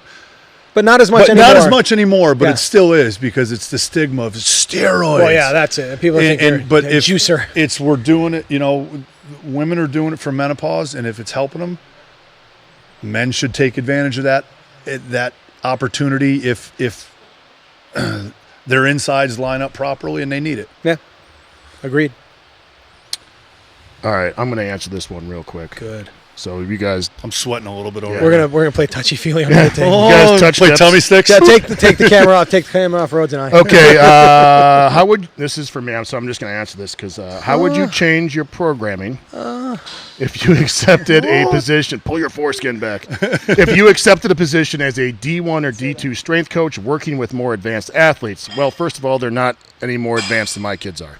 No. In the weight room, they're not. Nope.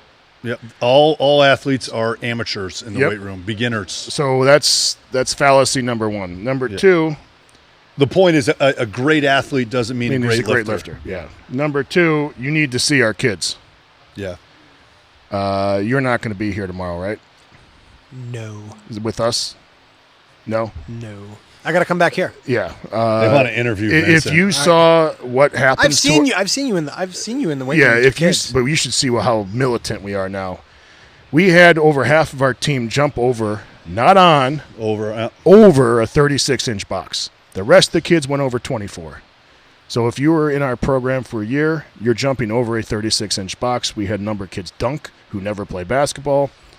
Our size and our strength is unbelievable. So would I change anything? No. Because the key to athletic training an athlete, despite what the popular nonsense is, add muscle mass. We add muscle. And everything you need will improve. And we do so in a systematic way that carries over to just about every sport. And if I watched our guys I told Rhodes this, we had a joint practice yesterday versus our, another team. It wasn't no pads, just helmets. And the difference was shocking. Really? And I'm so used to seeing our kids all the time, so I'm just used to this, right? And then I'm like, holy fuck. Yep. So I challenge, I'm not saying I always tell people there's a million ways to train athletes. Mm-hmm. And I'm not saying my way is better, but my way is the best way for me because I know how to coach it. I know all the ins and outs. So I wouldn't change anything, and I would me and Rhodes sit around and talk all the time about this. I would never do it, but if I can get a hold of a D line or an offensive line and show what we could do with them you will get stronger in the scope of how we train. We don't train to get stronger. It's a very strange thing. And you're not worried about like specific numbers. No, we never worry about that. Does the body get stronger and bigger? Our body gets stronger and bigger. And it's like we don't get a stronger bench press, we get a stronger body. Right. We don't get a stronger squat, we get a stronger body. And it's a weird thing, and it's like I start to see it. And that's what train athletics is about, training the whole body rather than training this movement or this movement, which are movements that we do, or, the deadlift or whatever. Yeah. But I am super excited, more so because we've evolved quite a bit. So the answer is no, I wouldn't change anything. And don't think that because you have a Division I athlete. I know Division I athletes. I know many who can't do push-ups. Yeah. Right. Many. So how advanced are they? Yeah. If you can't, and the basically the 2 times bodyweight squat is where you see is about where you need to be. Maybe 2.5, I think, is as high. That's where you see the most benefits. After going up after that doesn't really matter. Right. So, if you have a 300-pound lineman, you're telling me he can do a full 600-pound squat? Most guys can't. Not a full, no. Right. No. You see the lifts all the time, and they're Yeah, but you know what I'm saying. So anyway, the bottom line is it's kind of it irks me to think that it's as if their kids they're getting went through 5 years of our training. You think that's happening? No. So. And then the other thing too is with an athlete, just because you're a great athlete doesn't mean you're a great lifter. It's athletics is a skill. The weight room is a general performance. Yes. And just because you're the best corner or quarterback or small forward or whatever, it doesn't mean you know how to lift. It's part of what you have to do. But what you're playing sport for is to master your sport, master your skills. You're not mastering the weight room. You're trying to master your sport. So why would you throw complicated stuff at an athlete in a weight room when that's not what they're trying to master? We just need to put muscle on them. I want to jump in here because I've seen a few things with some high school strength coaches. Back where I live, they have weightlifting competitions for the high school football teams. Yeah. Do they do that here? They do I would 100% never do that. So here's my thing. That's just me. But I'm watching, these athletes do horrendous lifts and get praised for doing dangerous. Right. And I try to, any coach out there listening who's working, your goal isn't to get your lineman to do a 500-pound squat. Right. No. That's not if he's able to do a 500-pound squat because In the scope of things, It should happen as a result of what you do. It's like, but you're not training it. You should not be training your athletes to be better lifters. No, here's the best way to. You want them to be better lifters in the scope of how they do your program. How they perform. The best way to talk about it is how ludicrous standardized testing is in schools. Nowadays, most these teachers have to teach to the test. standardized test. You should already be good at that standardized test from your curriculum, right? Yeah. your normal day-to-day curriculum should prepare you for that. Prepare you for that. If it's not, then either your curriculum stinks, or probably B, the standardized testing stinks. Yeah. I think So- it's more B than anything. But anyway. That's what I'm saying. Yeah. It's B. It's always B. Okay. Dude, anything the state or government wait, touches turns to shit. Everyone knows that. They have not. Dude, they couldn't make a gas can, right? You know that, right? Yeah. They tried the gas can, took 3 hands to operate. So, Good job, guys. Knock yourself out, really, with this gun. But I think one of the things that I do with the athletes is, I was telling Jim this, they know what their numbers are, but I don't tell them you went from a 4 to a 450. I'm like, you added 50 pounds this training cycle. yeah. Nice shot. I talk about the improvement because that's what's important. I don't care if you go from 100 to 150 or 300 to 350. It's the improvement that's important to me. You're getting better at it. The number doesn't matter. Right. Like, I mean, if you're an offensive lineman and you squat 225, we got a problem. But if you go from 225 to 250, great. Yeah. As long as it keeps going up, that's what we want. It's a byproduct of what's happening. Yeah. It's not we're not training to make their squat It's bigger. the end result, not the goal. Yeah. The goal is to make them a better athlete. Yeah, and if it happens, great. And it should happen. Yeah, but then it's more about, can they run? Can they handle practice? Can they handle rigors of travel and sleeping in weird hotel rooms? However many times a year, Getting depending deep- on what sport you play. Deep into the season. Yeah, that's why Injury prevention. Yeah. Good abs. All right, Vincent, you have to make 5 points here. Oh boy. Oh, So 5, yeah, that's cinco. That's right. Ooh, we're a bilingual show here tonight, So huh? Muy bien. I'm going to give you that challenge. Here's the question for you, Vincent. What kind of diet did Vincent use to get into good shape? So I'm not going to say what kind of diet. Give me 5 things. Did I eat today? No, That's what not diet eat. stands That for. 5 things that are important. It could be drink water. It could be count your calories. It could be whatever. But 5 things, if someone want to do it, and this is all you can give. Let's give me 5 things, because now these are the only important ones. Yep. Number 1. Counting calories. Number 2. Don't follow a diet you can't stay on for at least a year. Number 3. It can be. It doesn't have to be general. You can be. Find Well, that's number 2. Consistency. find the eating style that works for you. I'm Okay. just gonna say whether it's if intermittent fasting works for you, whatever. But find the style that works for you. Okay. Don't try to eat foods you don't like. Number 4. That's good. Okay. Take your time. All right. There you go. Take your Patience. time. There's the weird thing about diets is they all tend to work by the same mechanism. It's how you get there that's going to change. It's generally you're eating less calories. So I'm gonna. But how you get there is going to be different for a lot of people. I'm an expert in anecdotal evidence on diets Yeah. because I've lost 120 pounds and I've kept it off. It's taken me 10 years, and I'm fine with that. Everybody's like, "Why don't you have a ton of loose skin?" I'm like, well, yeah, because I didn't get brush it. fat overnight, so I didn't plan to lose a lot of weight. But I used every diet under the sun. I tried keto. I did backloading. Yeah. But all the time it came down to calories. Yeah. And So- for you guys, it was a little different to lose weight. And we always kind of, you guys, I'm a fat kid at heart, man. All I want to do is eat. Yeah. And like I was listening to the podcast, all you're asking people is to do to not do something. Don't eat. I'm not asking you to do anything. I'm just Asking you not to do something. right. Yeah. But for me, I'm food for me is I'm like a heroin addict. Yeah. I love Some of eating. the great, because Vincent and I would. The point being is there's a lot of diets that work. And Every diet works. Well, every diet that's reasonable.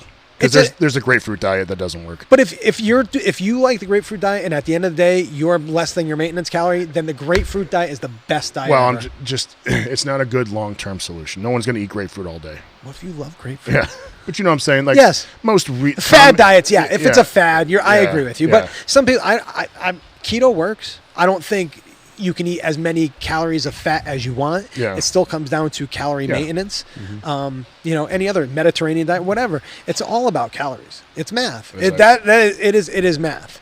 But you guys, it was easier for you to take off the weight because you never wanted to be that big. You did that for a purpose. I enjoyed it. Yeah. Like I wouldn't change it. I liked being big. It was cool to walk into somewhere and everyone turns their head. Because at 6'4", even at 280, I get looks. That. But at 330, I was dating a girl, and she's like, it's so fun to follow you into a restaurant because all the heads turn. Yeah. And I'm kind of like, all of us are kind of the same. You're so self-absorbed. I never noticed it. No. But when she said this, and I started paying attention, and I'm like, this is cool. I'm like the hot chick. I'd be I'm the hot chick for the first time in my life. Shut up. I hate both of you so much. My wish for you. To be honest, he was in a dress with his dong out. I always get a chub before I go in with Sans underwear and a short skirt. But no one would have noticed anyway. That's a huge bitch. It's a huge bitch. But yeah, it wasn't. It was fun in that way. But I hated. I don't love to eat. Yeah. If left to my devices. I forget to eat all the time. I'll eat twice a day. Yeah. I'd be 330 pounds again. And I could probably put on 40 pounds in a couple of weeks. Yeah. If I just, because recently the clowns, Drew and Karsten, after training, they wanted to go to. Is Karsten still 400 pounds? He's down to 380. Wow. And he's having a baby. Well, his girl's having a baby. Oh, good. Anyway, so long story short, we went to a buffet. And one of the guys. By the way, the kids love this. Sorry. Big, ugly, fat folks eating together. Yeah, folks. I like the folks. That's a nice change. Yeah. Big, ugly, fat folks eating together. So anyway, even at my slender self now, I'm 5 plates in, and they're both staring at me. And I'm like, I could do this all night. Like, they wanted to leave. And I had a nice waitress call me Poppy, bringing me extra drinks. Ooh. It was a good time. Oh, yeah. Nice. Extra Diet Cokes? They were Diet Cokes. Proud of you. I've never, I have the curse of still having the same appetite. And I can eat just as much as I used to. But you're a guinea, too. You're an Italian. Yeah. You grew up that way. It's part of your Yeah, I don't mean that in a bad way, but like fine. I grew up. Listen, I don't mean you're a fucking wop, but you're a wop. I am. But I'm supposed to be offended. I'm sorry. I grew up. That is not the pronoun. The noun. That is not the, What is the proper nomenclature. Yeah. I grew up, and my dad would get on my ass as a kid. He's like, Well, you weren't a Dago. True. I'm a Polak. You gotta think. Give me another one. What's I'm a another Mick one? Polak. Dirty fucking Italian sons of bitches. Hey, I got spaghetti sauce for my brand new shirt. My wife beater. I'm terribly offended. Please. I need my safe space. Where's the safe space in here? Yeah. Where's the safe space? Yeah, you're in it. You're in it. All right, here's one for all of us. This one's that? pretty easy. Well, not easy, but it's we can all voice our opinion. He kind of words it wrong, but just stay with me. And why are you beating the guy up? You just sent a question. Well, his name is Max Say Cheese. So, Yeah. is there any reason to not use a trap bar or safety squat bar for your primary lifts if you're outside the sport of powerlifting? One, the real reason why is because a bar is incredibly versatile, and it saves you a shitload of money, and you can go anywhere you want and basically have a bar to lift. Yeah. And there is nothing inherently wrong. I don't care what anyone says with doing a barbell with squat with a barbell, Yeah. a deadlift, all that Right. stuff. I think that's been played out, and part of it might be, we're not saying we're narcissistic enough, like it's our fault, but it's like I got to a point where I don't want to. It hurts to turn my hand. I Right. can't put the short bar. Yeah. Yep. So that has more to do with me being a shithead and having some disposable income, which makes a huge difference. Yeah. Yeah, totally. But a barbell worked way before safety squat bars and existed. so I on. think guys give themselves the out way before they ever give themselves a way in. But if you're not a powerlifter, what's the difference? Well, that's what I'm saying. Yeah. But don't pass it off like you're trying it to be anything other than you just don't want to do the lifts. Yeah, that's From a a squat. That's what I was saying for the NOV. Like I even put out there, I don't know whether I'm going to use a Swiss bar, straight bar. It doesn't matter. For my purposes, I'm just trying to do whatever I can do without being in pain. But if you're pain free, get under a regular bar is the best thing you can have. You can use it for everything. I would use a bar. And if I could. Rhodes and I talked about this. If you want stronger shoulders, the Swiss bar is not the way to go. No. It's a barbell. There is a significant difference in shoulder strength when pressing with the barbell and benching with the barbell and benching with the Swiss and pressing with the Swiss bar. So I'm going to throw this out to you guys because, again, I'm talking about gen pop, non-athletes. Yes. And for even some of your athletes, I think the deadlift is on a straight bar, regular barbell deadlift is not necessary. For a lot of for people who don't lift, it's the easiest. It's much easier to coach with a trap bar. When everybody's asking, because a lot of people, there's some people at work, Dan, shout out, who does 5 that have come to me for 5-3-1, and they're just guys, teachers. Yeah, I understand. I'm like, do the trap bar because I'm not there to coach someone to deadlift. And how long does it take to learn a proper deadlift if you're 40 years old and you've never deadlifted before? Yeah, the reason why we use the trap bar is because there's 60 athletes and one coach. Yeah, it's much easier for me to coach. And however, this is not them. You're talking about coaching 60 athletes with one guy is not different than some dude who just wants to lift. It's a huge difference. I also like Rhodes' rule with. I'm sure other people use the rule. You can only deadlift what you could double overhand. Yeah, when we use a straight bar, I tell the kids to double overhand it because I kind of use the deadlift almost as a supplemental lift. Right. And so whatever they can hold on to with a double overhand, I know it's a built-in restrictor for a lot of people. That's a great way to. And in that way, I took off the restrictor plate. Don't tell them. Right? Don't tell them. Red Dragon's not a street regal. It's so cold when it touches. Yeah. Frank the Tank. All right, here's another one. Worst or most miserable thing you've done in the pursuit of strength that didn't work? Everything worked. The most miserable thing was gaining all the weight. I felt like shit. Yeah. I felt like fuck it. I mean, I'm not saying it was hard, so to speak, but it was miserable when you have to sit down every 5 minutes and eat. And you're Rhodes and I were laughing we've never lifted so much weight and been so weak. Yeah, exactly. Yeah. Just as far as functional purposes. I mean, even in a. If somehow you just were pushing people. Non-functional strength. Yeah, you had great non-functional strength. Yeah. Let's see. But something that didn't work. I get a great story on this. Do we have time for a story? Or no? Hold on. We want to keep going? Keep going. It's funny to me, but what I don't. Assholes. What was the question again? Whatever. What's the most miserable thing that you've done in the pursuit of our goals? Misery that didn't work. Nothing. Yeah, it all ended up working somehow. If you work, everything had value, unless you did something really stupid, and I didn't do anything really. I didn't really do anything that was, I didn't get AIDS or something. AIDS blood gives you strength. All right, it does. It does. Worked for that hoops player, wasn't it? He's flourishing. Here's Chad Ikes. Chad! Jim, if Matt and Vincent, I'm Vincent, associated as women, who would you sleep with first? You don't even have to answer. Well, I've already slept with Rhodes in a bed. This is true. The first night, this was in Boston. The first night we were in a king-size bed. You couldn't be farther away. The second night, I was so fucking tired and drunk. We just rolled into the middle together. I was just like, gives a shit. Did one go head up, feet down because the genitals still touch. Still line up. Okay. How did you? Here's Peter Panzop. Oh my God, I'm Panthazopoulos. He's obviously Greek. He's maybe. Greek. Yeah. All right. Loves Windex. Piggybacking on the last story. Yeah. How did your training change as you got older?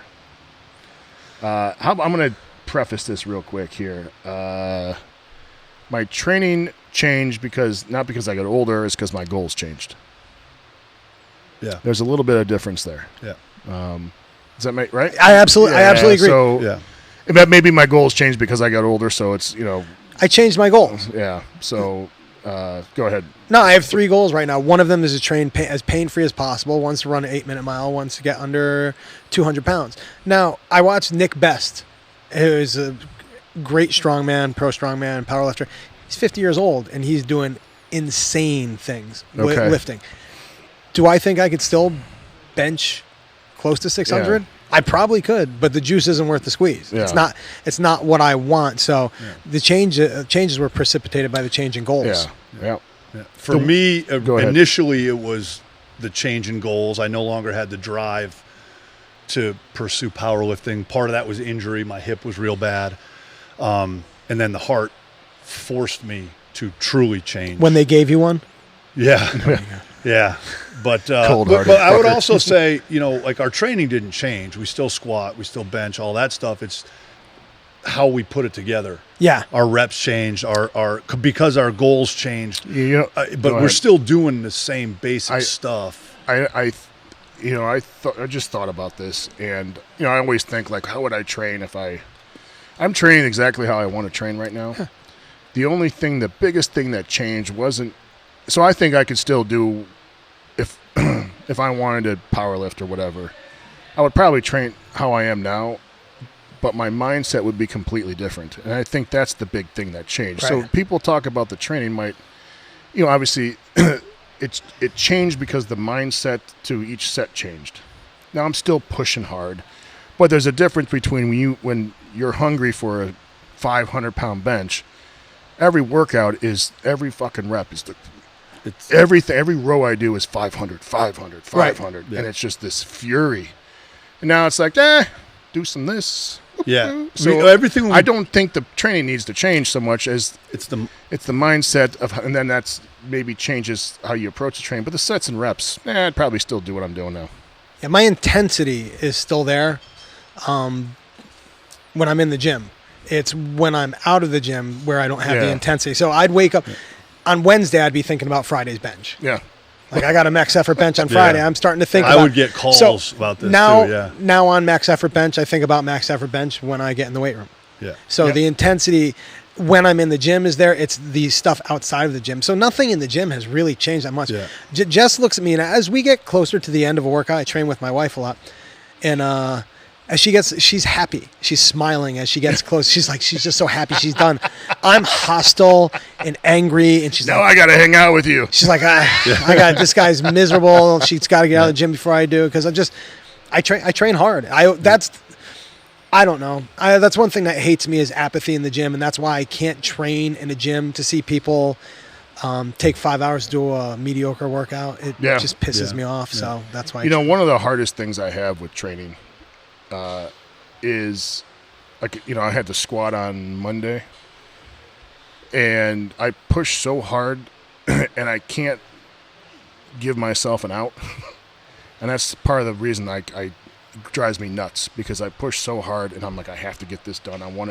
This is the goal for this. And it's usually something fairly difficult. Right.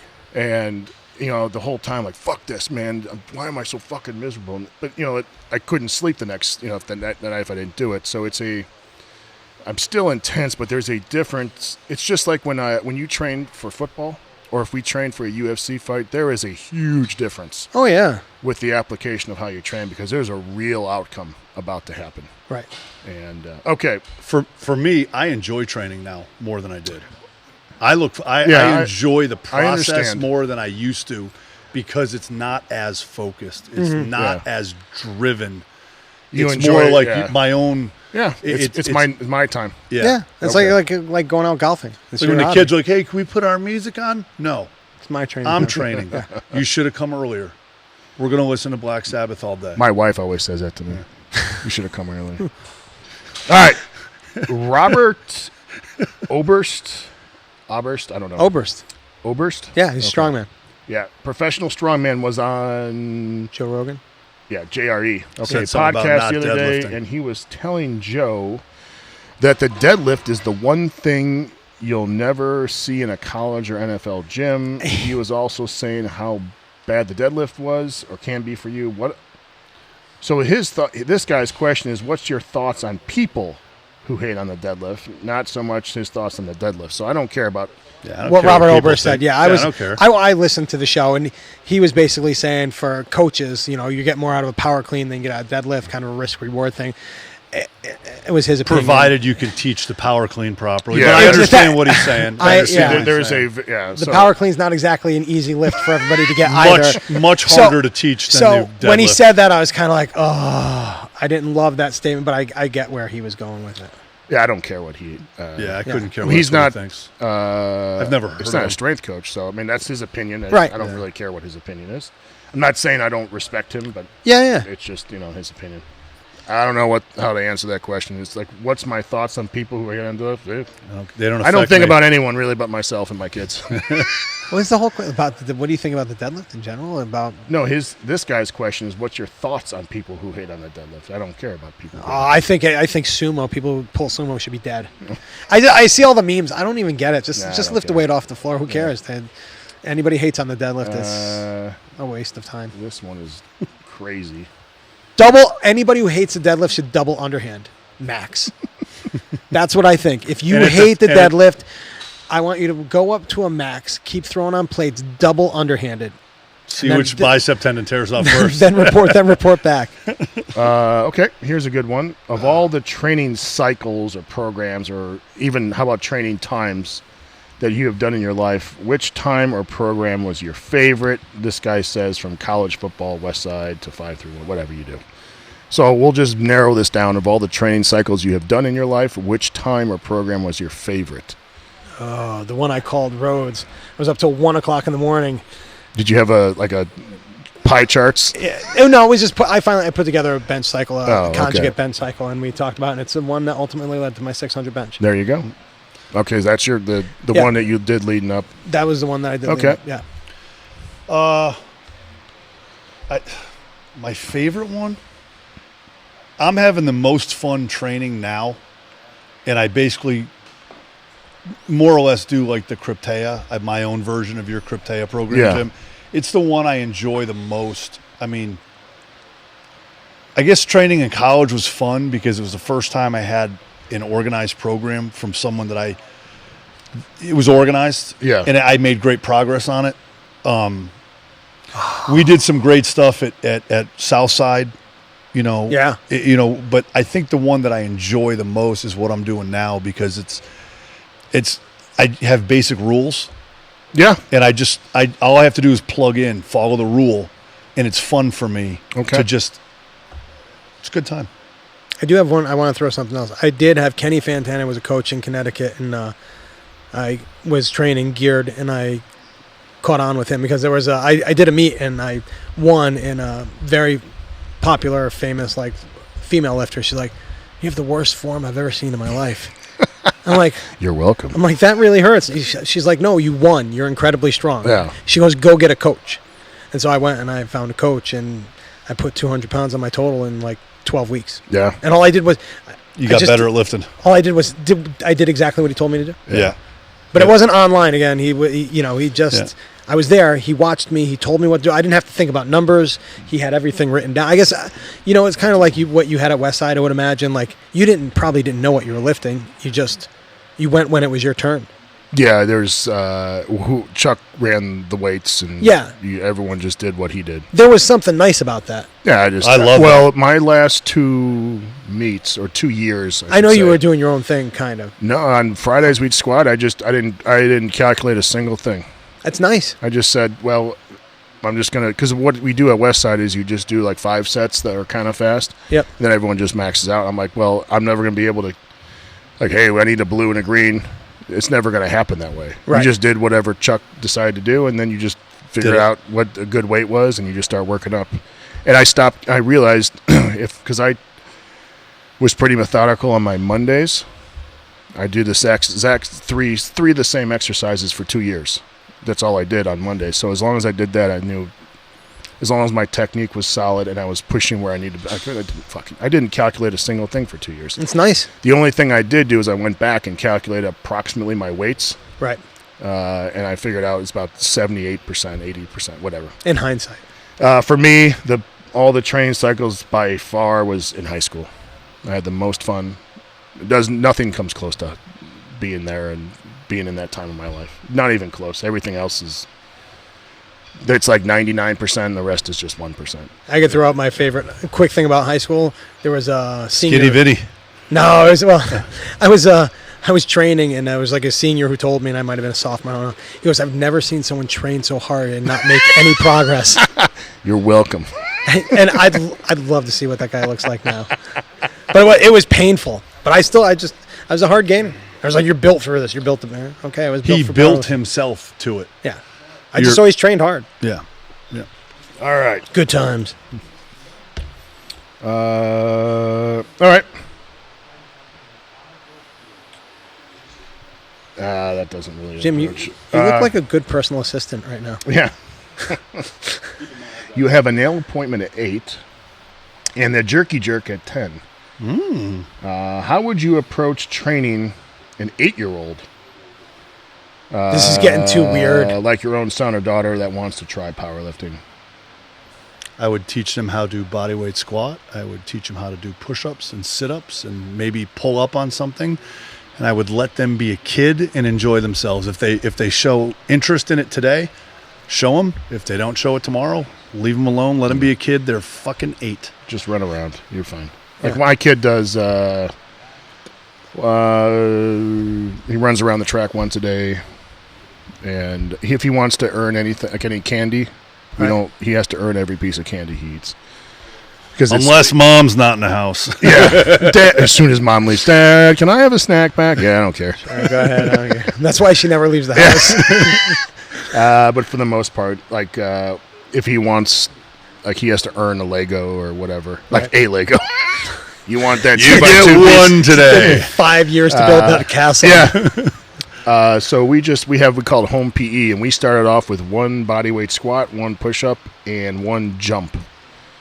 It's more than I did when I was 330. So it was just the consistency of doing something every day. But we just call that home PE, and it's just part of the deal. Mommy trains, daddy trains. You got to do something. Yeah. It takes, so, but yeah. You don't have to put a whole lot of thought into it. No, I don't know how I approach that. I just let them hang out in the weight room, and if they want to try some stuff, I try some stuff. But powerlifting is not what I would, No. It would be as a side light to training for a sport. Yes. Okay. Nope.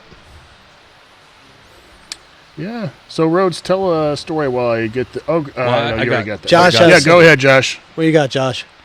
All right, hold on a second. I am Oh, not. boy. He's not prepared. No, What is this I all mean- about? Josh is over there sleeping. Sweating, Yeah. I think is what you mean. Dude, Holy I'm cow, dying. my All right, so one of them Yeah, that my came in ears was, are sweating. Glad I didn't wear underpants. what is the dumbest thing you guys have seen Dave do now that he's not here?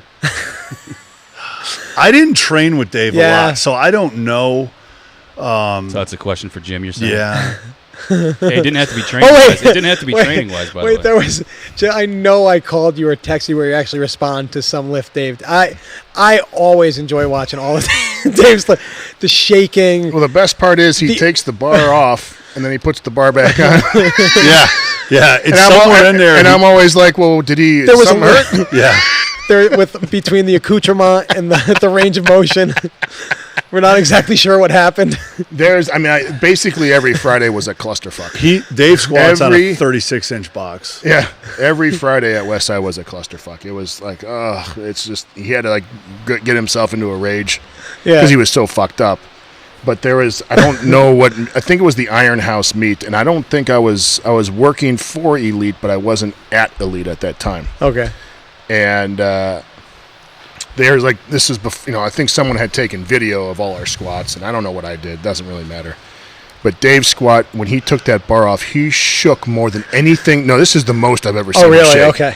But It as was soon as worse he than started usual? the descent, he was fine, and then he'd come back up and they'd throw it right back in the rack. But the shake was so bad and the squat was so high that it was Chopper Dave. But yeah, it's like looking good to me. 3 white. But the way that the camera was, it was more kind of a front end shot.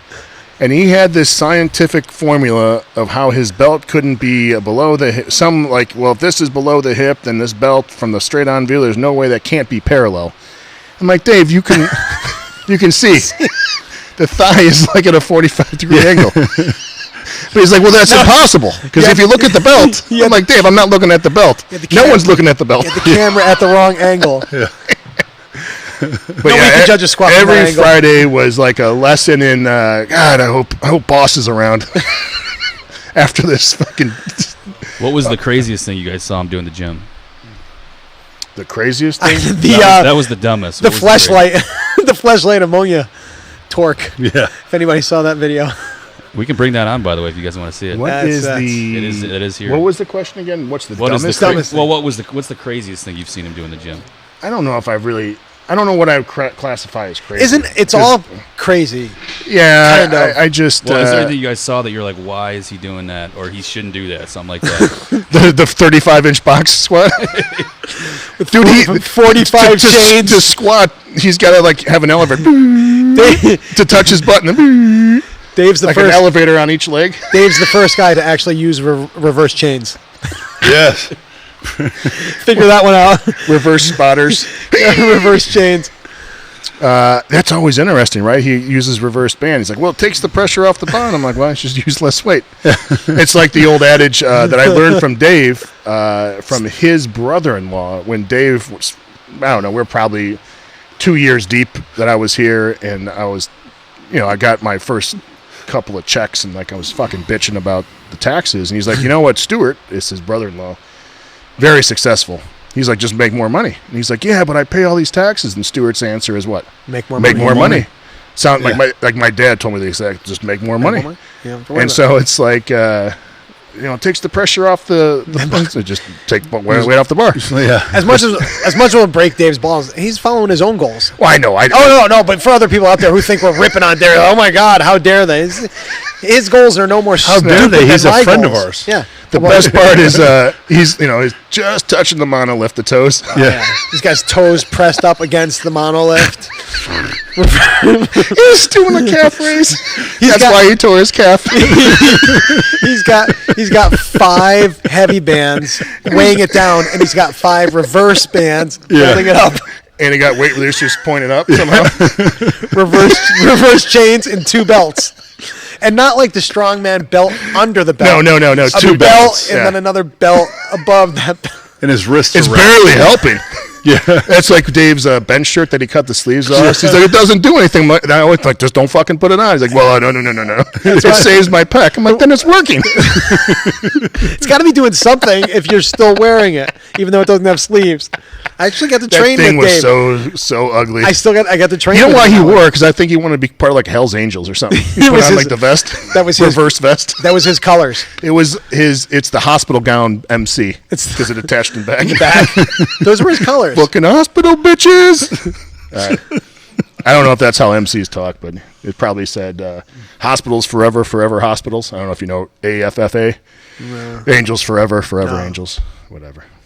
All right. That got very deep. That went. Yep, that went right over your non-MC having head. Whenever my wife and I watch a TV show, my wife's like, "Oh, I'm so glad you're not a." We watch Sons of Anarchy. I'm so glad you're not in a motorcycle gang. Breaking Bad. Oh, so glad you don't cook meth. Anything.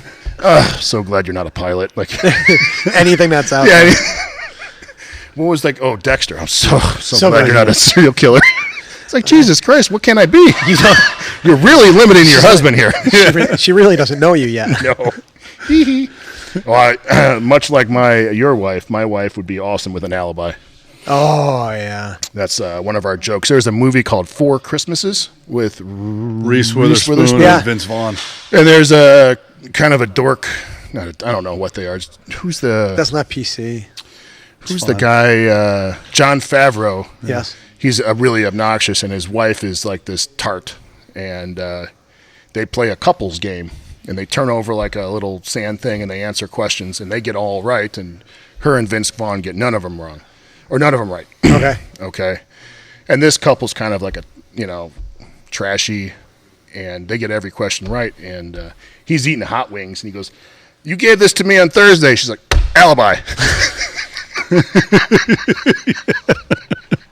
I don't know. It's I like it. It's a horrible movie, but I love that part.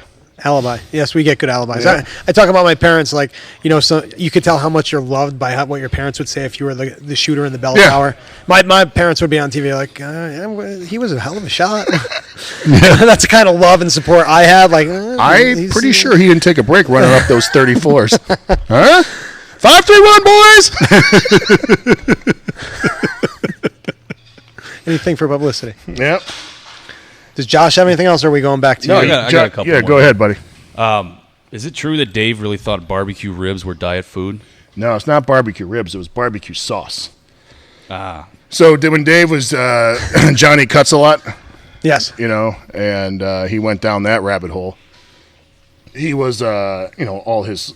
He had some diet coach. I don't know, maybe Justin. I think Justin. Yeah, or Justin Shelby Harris. Or something. I think Justin Harris was working with him then.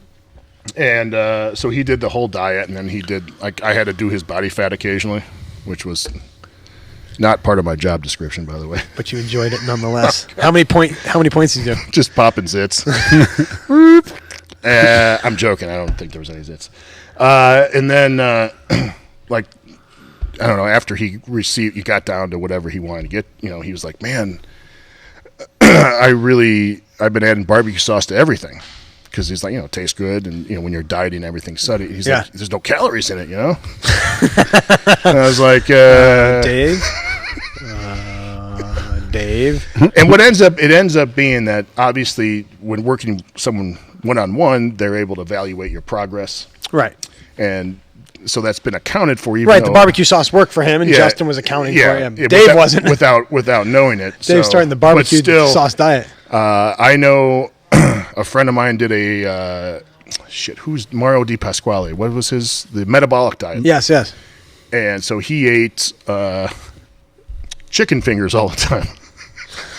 You know, that's Awesome. not carb free. No. And he's like, man, I'm just not getting into ketosis. And I was like, I didn't even want to say anything. Yeah, I just kind of let that go. I'm like, you keep on trying, buddy. Yeah, there you go. Add some fish sticks in. Sorry. Call them finger bangers. That term needs to come back. That and calling girls foxes. I like throwback terms. I use foxes. That girl's a fox. I like the finger banger. the fuzz.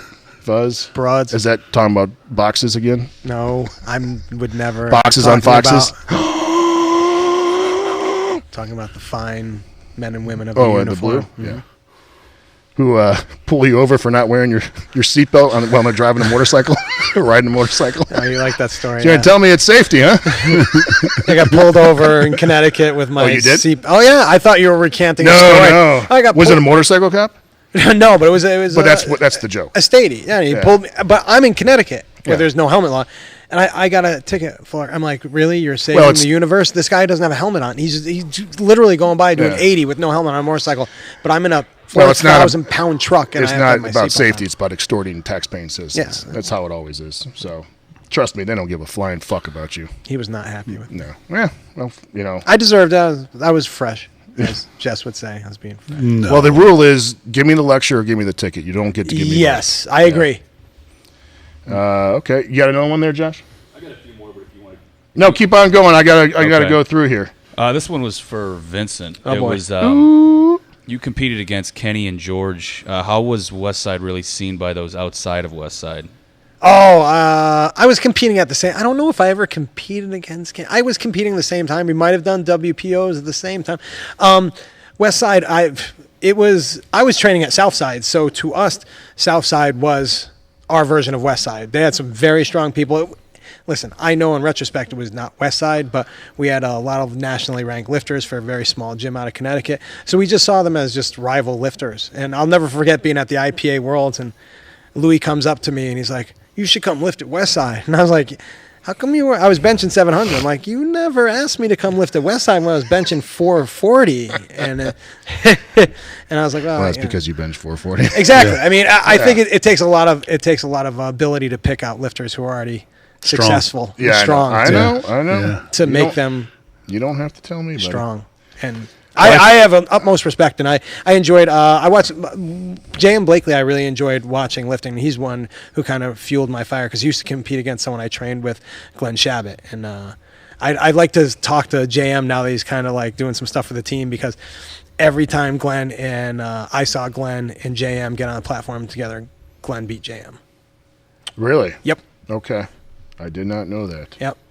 And now, again, this might be isolated. This is a long time ago. It might have been only 2 times, but I do particularly remember because I just remember watching JM right on his forearms. Yeah. You know, a very cerebral guy, and he was jacked. I mean, so much fun to watch. But the original bear.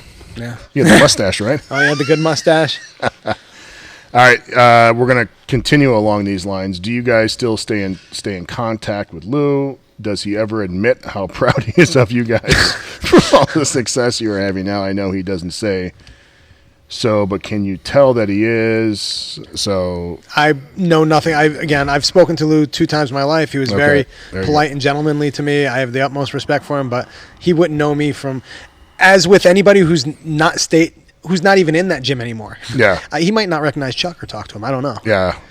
He never contacts me. It's not out of disrespect. No. Lou's got something else going on. I got a family. And I got other the cool thing I said on the last podcast is I had a soccer player who was his niece. Yeah. She brought me up at a Thanksgiving dinner or something like that, and Lou sent like 7 books. Yeah, it's awesome. With a note that said, Coach Rhodes, any you want to talk? And I thought that was really cool. Yeah. That's awesome. I thought that was really cool for someone that I don't know that Lou would recognize me if he saw me. Spoke to him a bunch of times, but I thought that was really cool. Yeah. Gesture. Louis always been tremendous to me. Him and Doris. I think Doris is a sweetheart. His wife. They've much like Dave. They gave me time. They gave me opportunities to make money when I didn't have any. I needed to help out, so I did a few things. I probably wouldn't have been 600 raw or 900 equipped if I used West Side principles. The one thing that,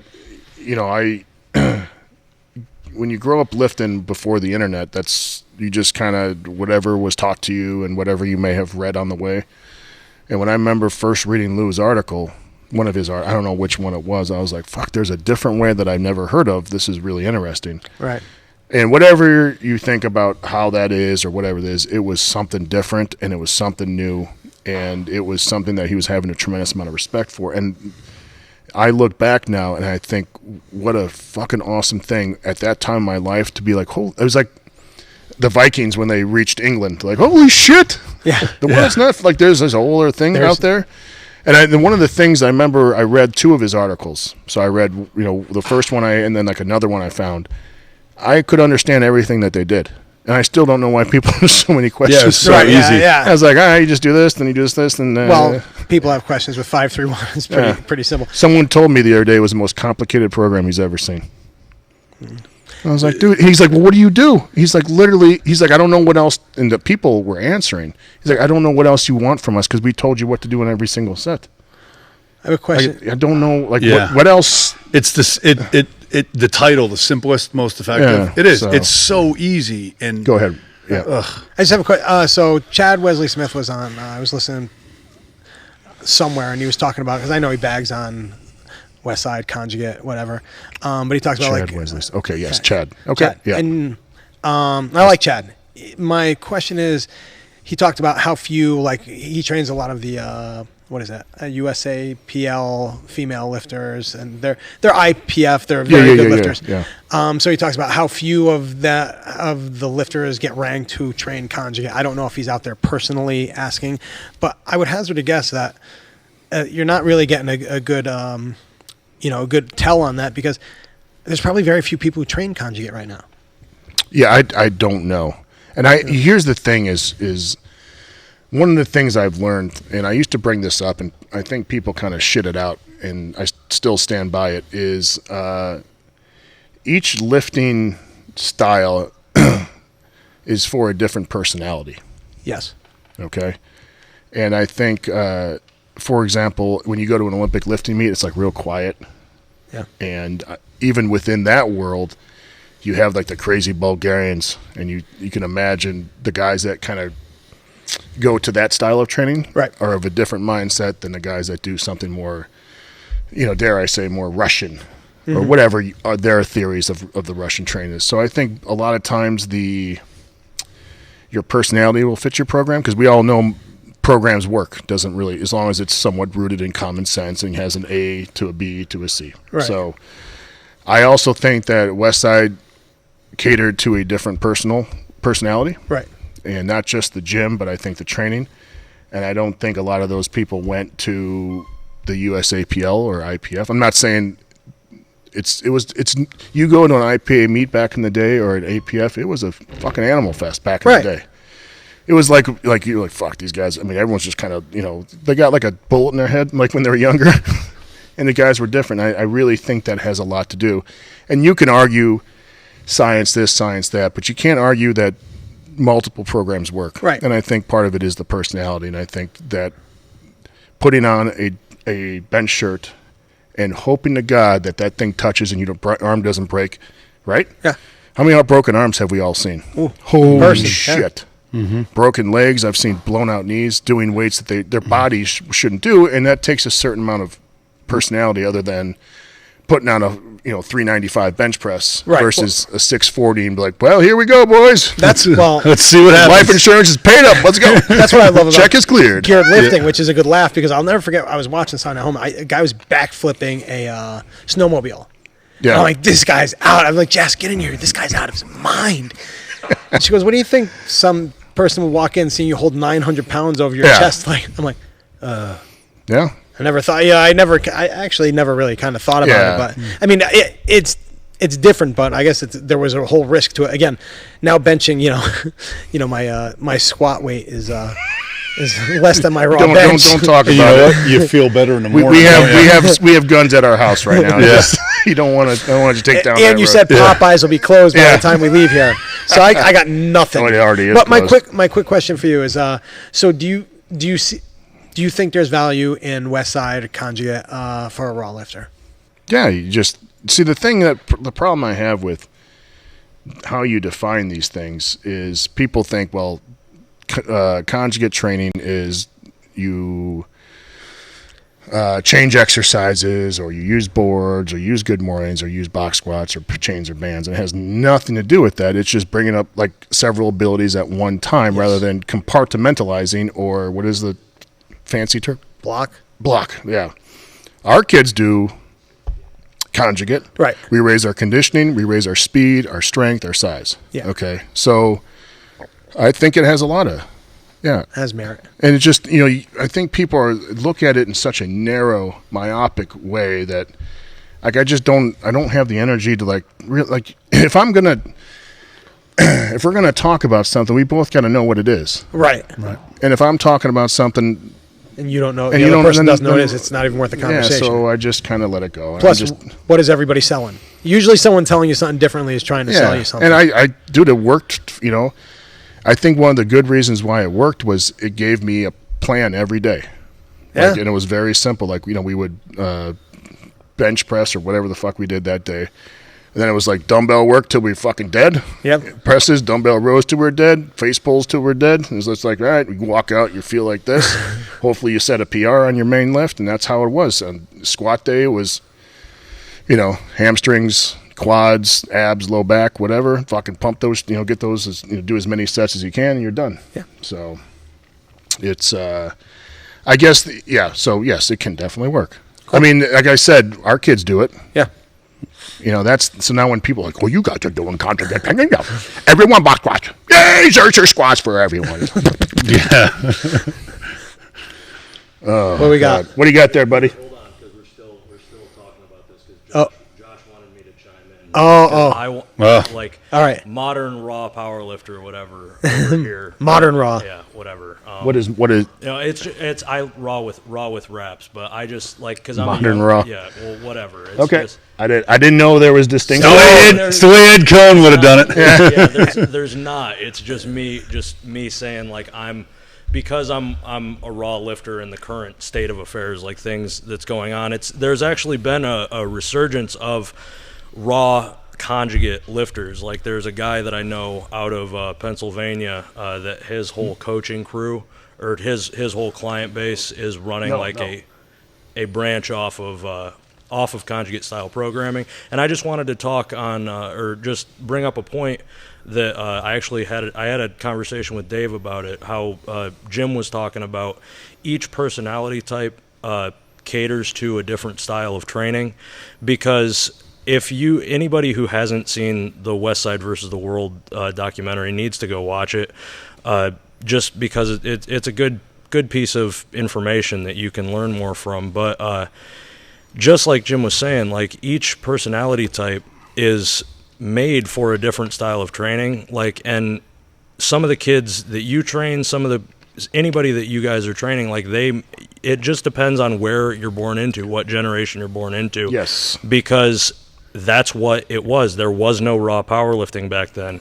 West Side were the badass dudes walking into the meet being like, oh, fuck, those guys are here. Like they're going to come clean house. That's what it was. And it just depends on generations and where you're born into. And just, if there are people out there that are either shit talking West Side or shit talking any method of training, any program works. It's about buy-in. If you buy into it and believe into it and know in your heart that it's going to work, I could tell somebody to go punch a wall for 2 hours, and if they fully believe that it's going to make them stronger, they're going to get fucking stronger doing it.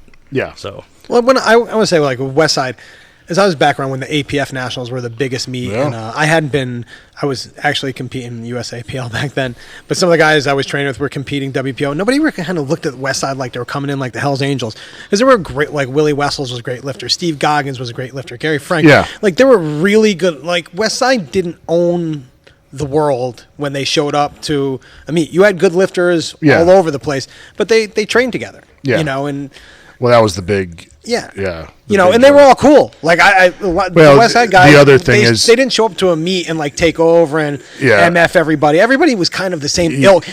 Everybody was on the fringe then. Yeah. The geared powerlifting, everybody. I remember seeing Steve Goggins walking around with his IV in his arm, carrying the little thing, drinking a beer after weighing in at the APF. So, The other thing is Louis is very charismatic and incredibly personable, and I think that, if you had a 150-pound dude who might have been super strong, who looked like he was your physics professor, it's much different than Lou, who is incredibly funny.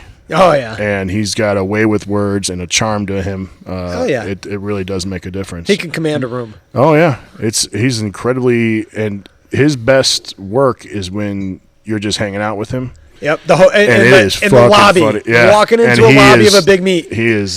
Seeing Lou holding court. He's like, he does 14,000 reverse hypers a week. You're like, what the fuck does that mean?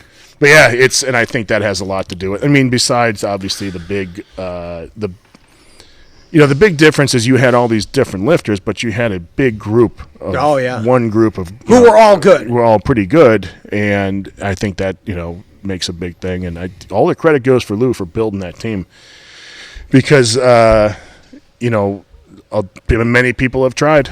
Yeah. No, it was cool. There wasn't resentment. I mean, it wasn't like, again, I was around during that. I think some people portray it like, again, they would walk in with like guns ablazing. Yeah, and West Side versus the world, like nobody kind of believed in them. Everybody, it was.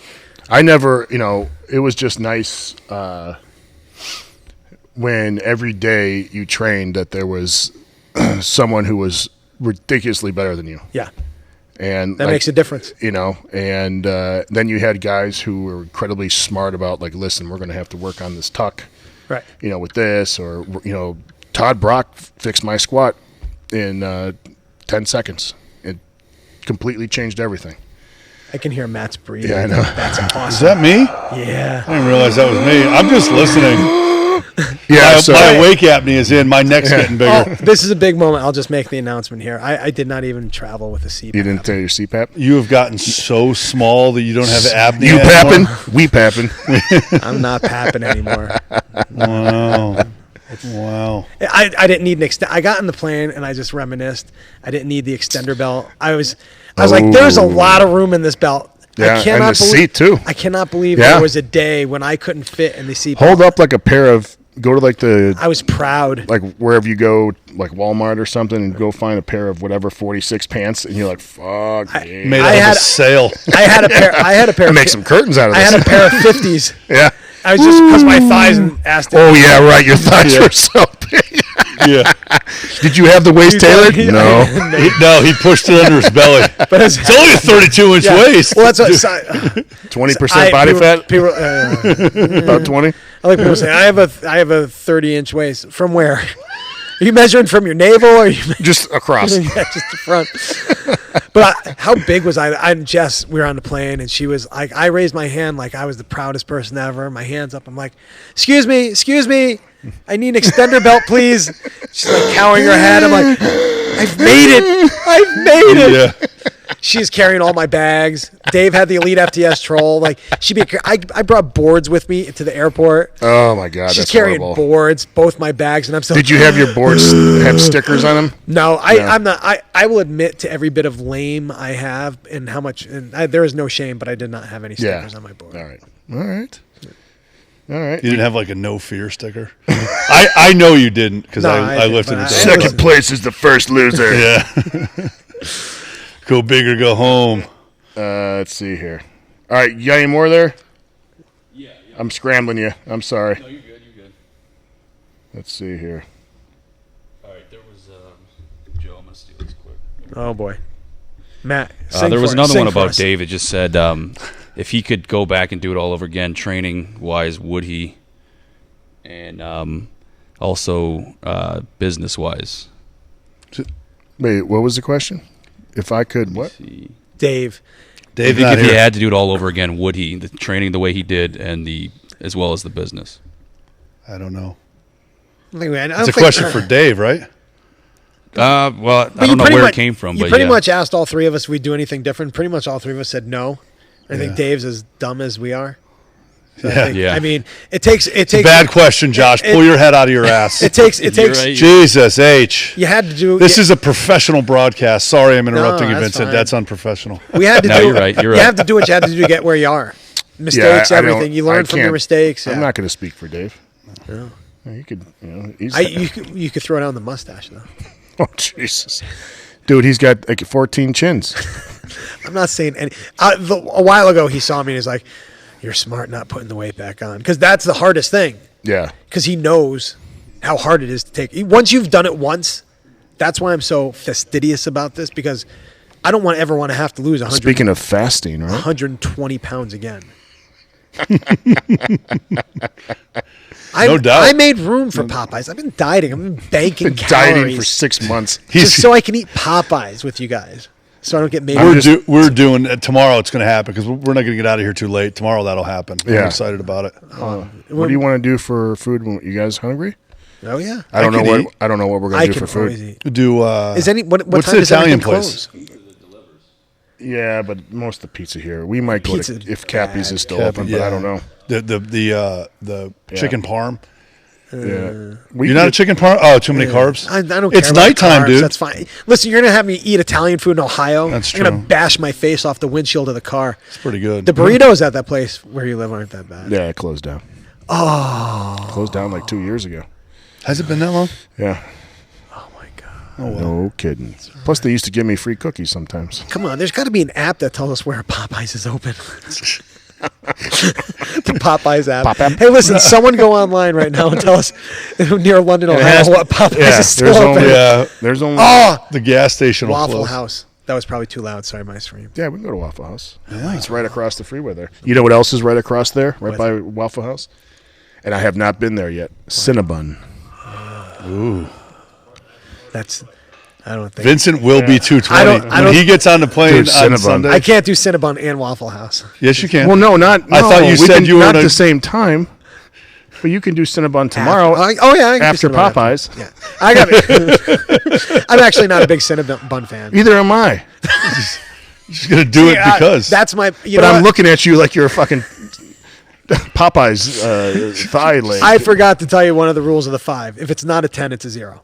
That's a good rule for me. If I'm not going to absolutely love it, then I don't eat it. Like today, I posted this stupid Instagram picture of a protein shake and a banana that I brought with me because every time I eat airport food, I feel like shit. Yeah.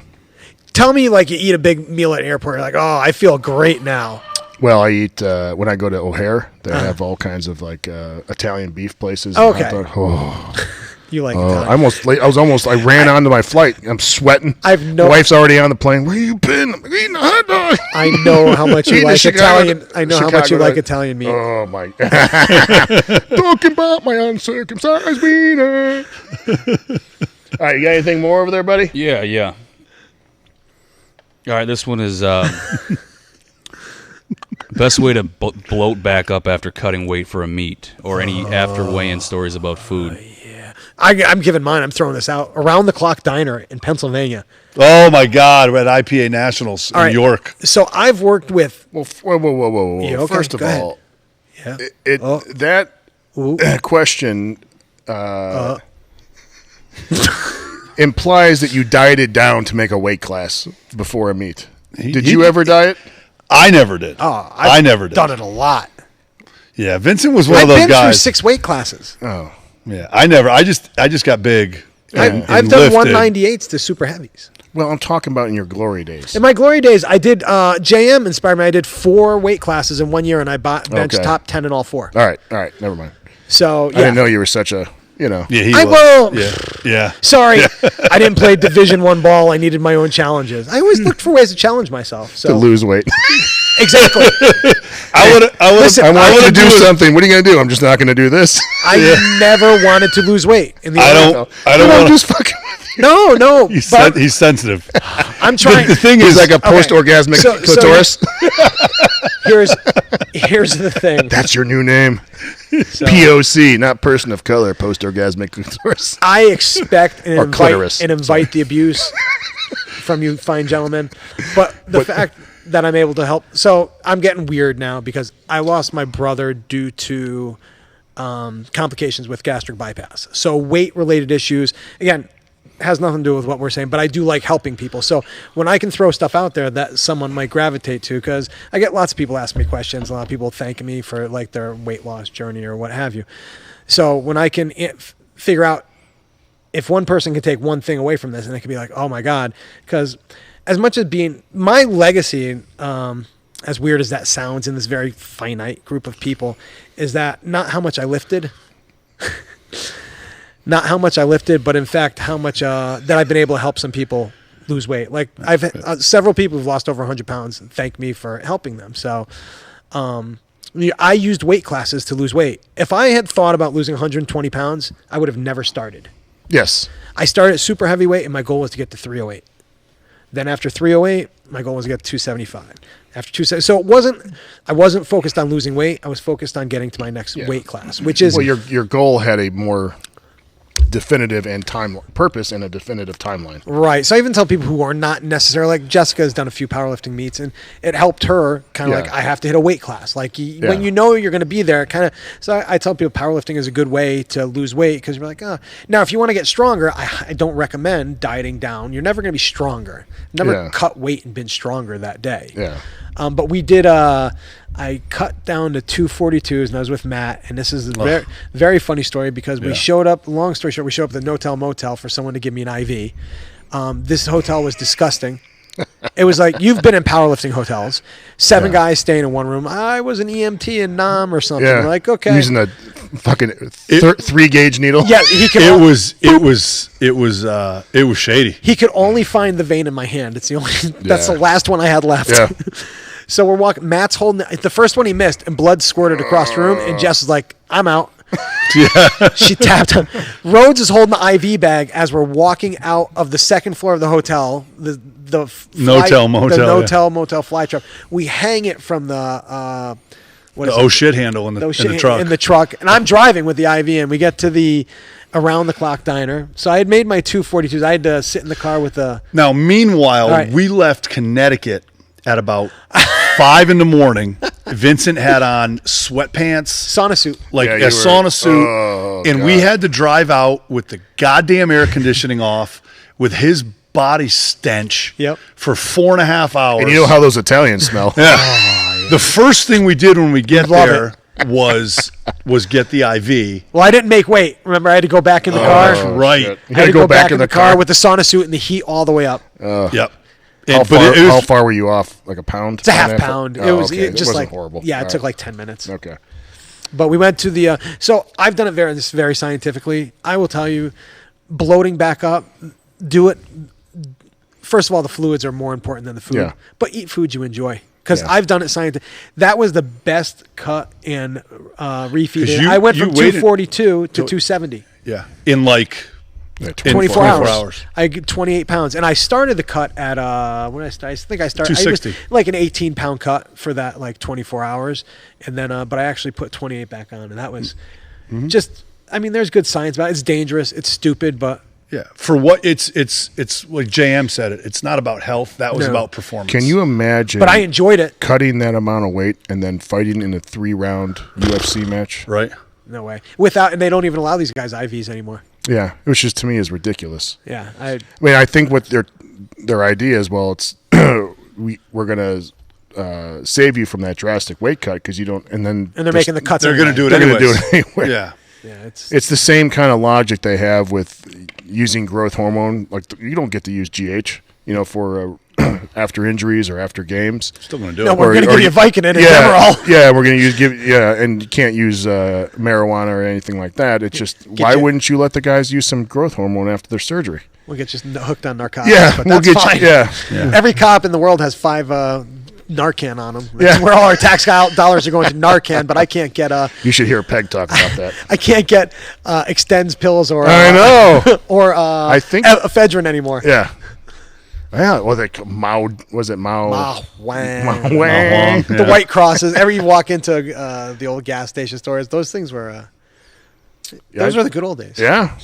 You get ephedrine over the counter in a gas Mini station. Thins. Yeah, Mini mini Thins. Thins. Yeah. Those were. Nobody even knows what we're talking about. It was our version of Red Bull, but a lot worse.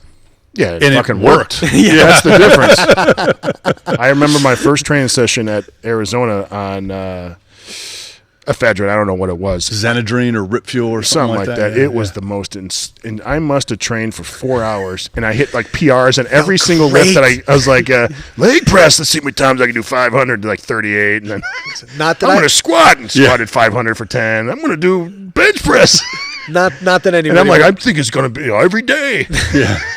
It never just works in again. case anybody wants to know, Yeah. they do sell Broncaid at a lot of, which is 100% ephedrine. Yeah, they just I stay repackage away It's it. for asthma. Yeah, I stay away from that stuff now, I unfortunately. don't go near it. no, Unfortunately. I haven't taken any of that. I don't. Yeah. You're barely alive. Yeah, You're hanging on by a thread. I look good for being barely alive. You look fantastic. That's not for true. being I've seen barely myself on the screen here. Hopefully it won't come up again. No, come on. I put look it on Matt. terrible. Let's see Matt. I look terrible. You got a nice gloss. Oh, That's you, fatty. okay, where's my in a where's my second. vein? My forehead vein. I look terrible. You look fantastic. It's not the right color white. Yeah, it's all the lighting. The lighting's not good. Is that what it is? Yeah, It's not my horrible face. you got enough of it covered. It's good. You look handsome. All right, what do we got? We got anything else? We don't have anything off the top here, but we can pull something. Oh, that's all right. pull Jimmy, got something. anything? We can tell stories. Too. Something up. God knows. it's 9. Rhodes was supposed to tell. Didn't you get skipped? Maybe, I don't even remember what we were 9:30. talking about. This is my bedtime alarm. Is it? Yeah, I know, dude. I'm tired. Oh my God. Yeah. You have it set for 9:32? Yeah, that's my bedtime. I thought it was still light outside because I'm that stupid. I see the light up there. I thought the door was open.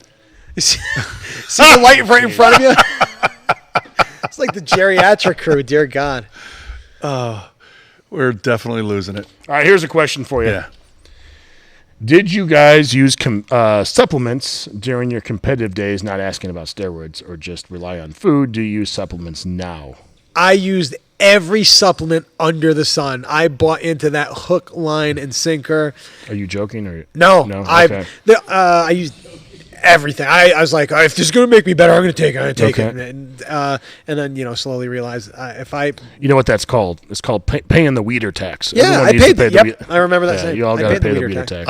I would follow whatever craze Vincent would get on. I'd follow it in my way. I'm like, yeah, let's do it. Remember when we did that like pre-digested protein with rice-based carbs? Oh, that was from that... and we had to that pinch guy. our noses Oh. to drink it. And like I was on this for a while, and then I had diarrhea for 4 weeks. oh, it was awful. It was awful. 4 And, years.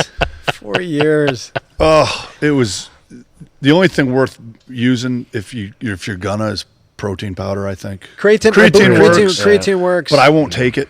I mean, if you're deficient in vitamin D or a few things, you get blood work done. There's a few things, but I mean, I don't even take I have protein powder when I know I'm not going to be around, like protein. That's why I brought some with me. But I told you what I tell you. What I tell you. When I know I'm not going to be around protein. Especially what the fuck you think chicken is. There's plenty of it's not enough protein unless I'm going to eat. Dude, last time you had like the 30 fucking pound pack of Listen, Popeyes. You guys want to do an eating challenge. I'll embarrass No, you. I don't want to do an eating challenge. I just want to eat Popeyes. I'm okay. I can have 2 pieces of Popeyes and be fine. That's my issue. That's one thing I think we all have our crosses to bear. What's mine? I don't know. I don't know. You're sweeter.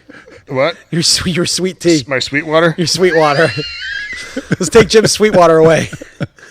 Don't do that. What did I say? Don't do that. Fucking speed bag that fucking little nutsack of yours. What did you say? I take sweet water away. Someone's getting now. Look who's getting sensitive. Don't touch my sweet water. Oh man.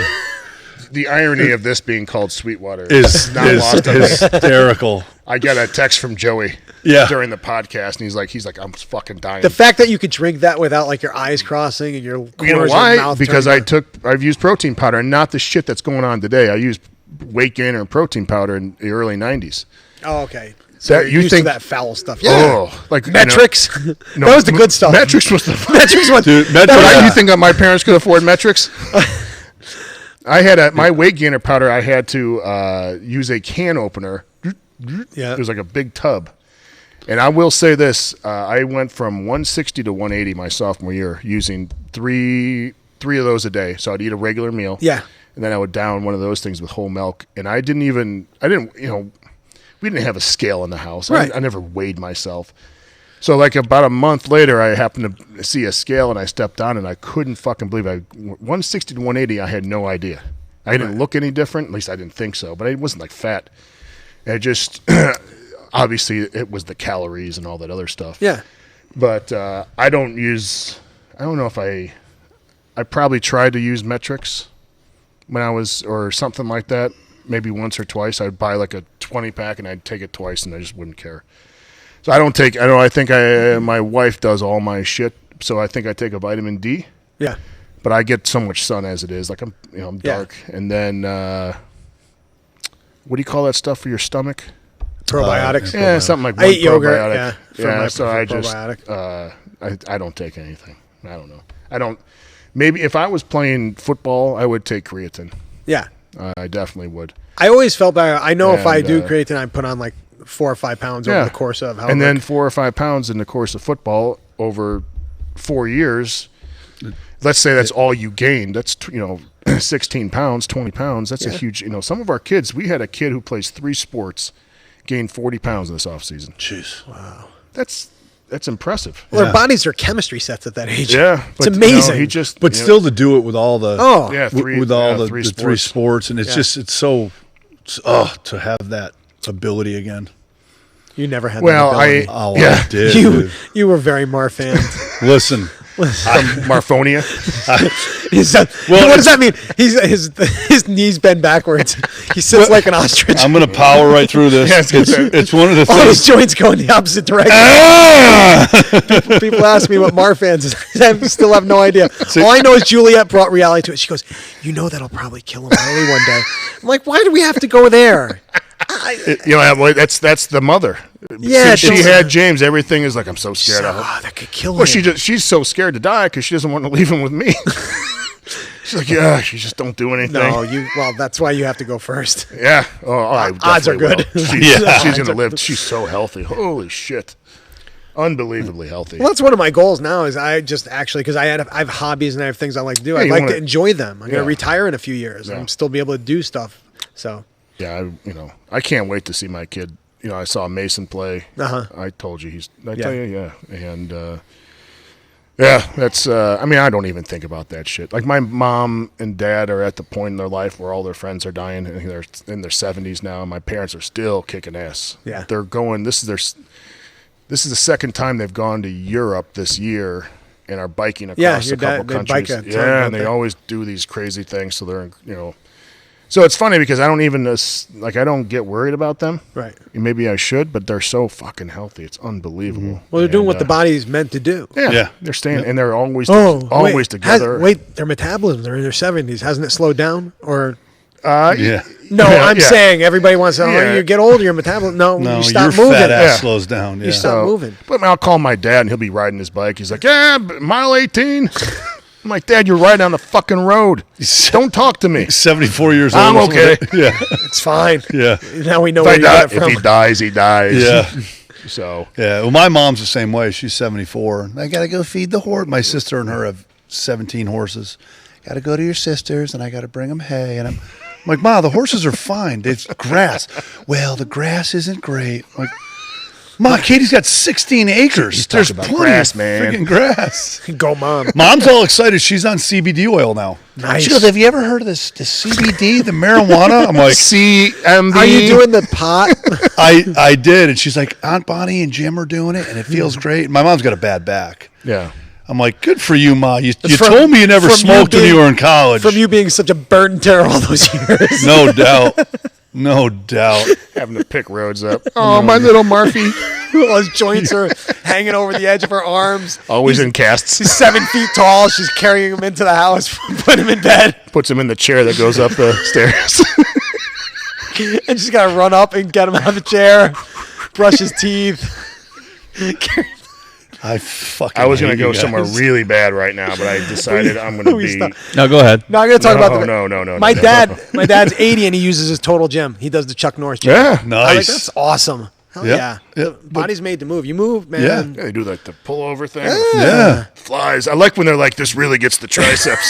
Do shit like it's like if anyone's ever personal trained, there's no one dumber than the guy you're working.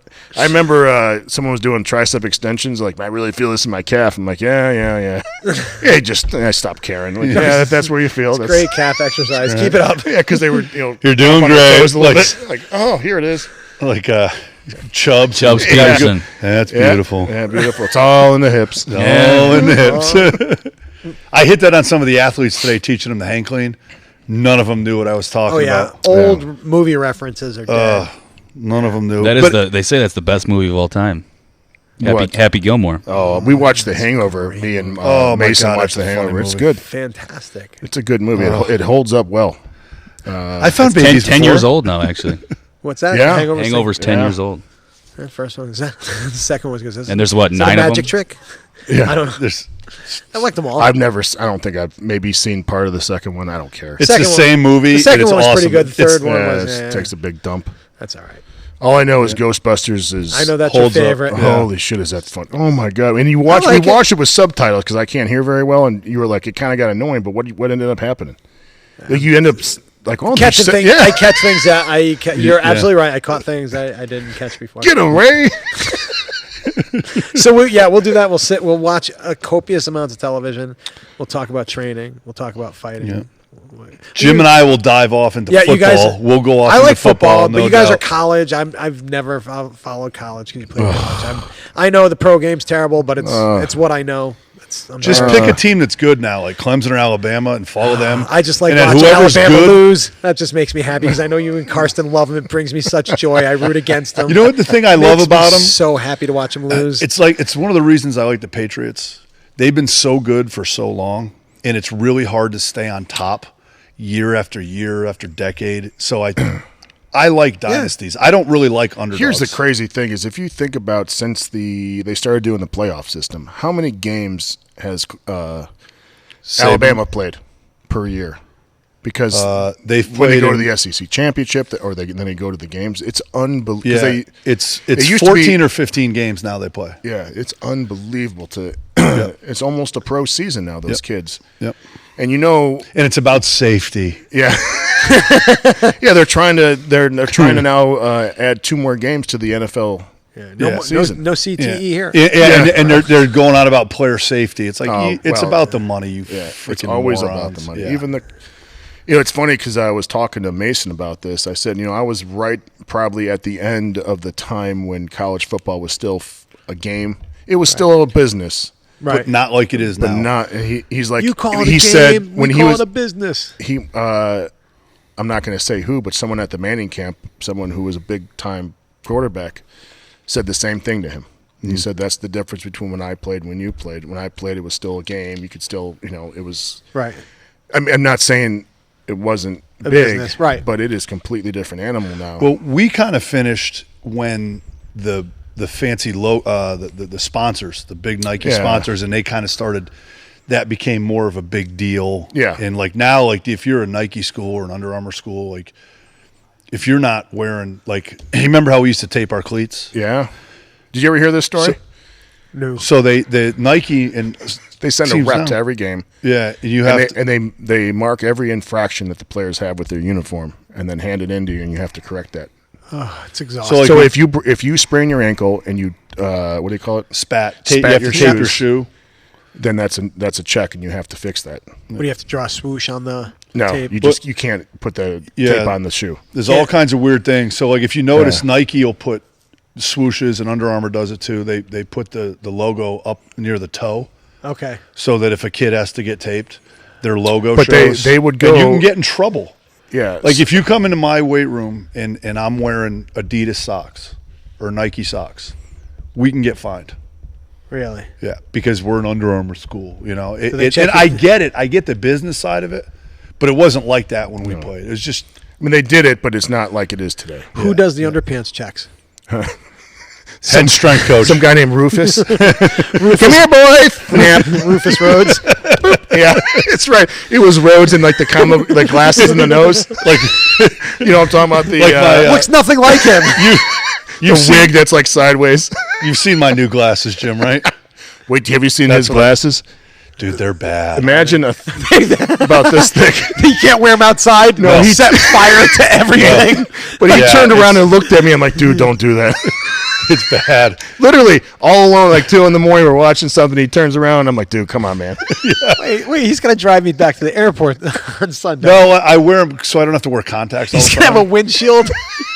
Dude, they're bad. He's got a windshield like 3 inches thick. It's gonna be like armor pierced glass. It's but it's bad. actually his corrective windshield, so he can see. For anybody who's known, Matt's been blind since I've known him. He's Yeah. had like lots of eye surgeries. Dude, the fact Because that of you Mar are fans, by the way.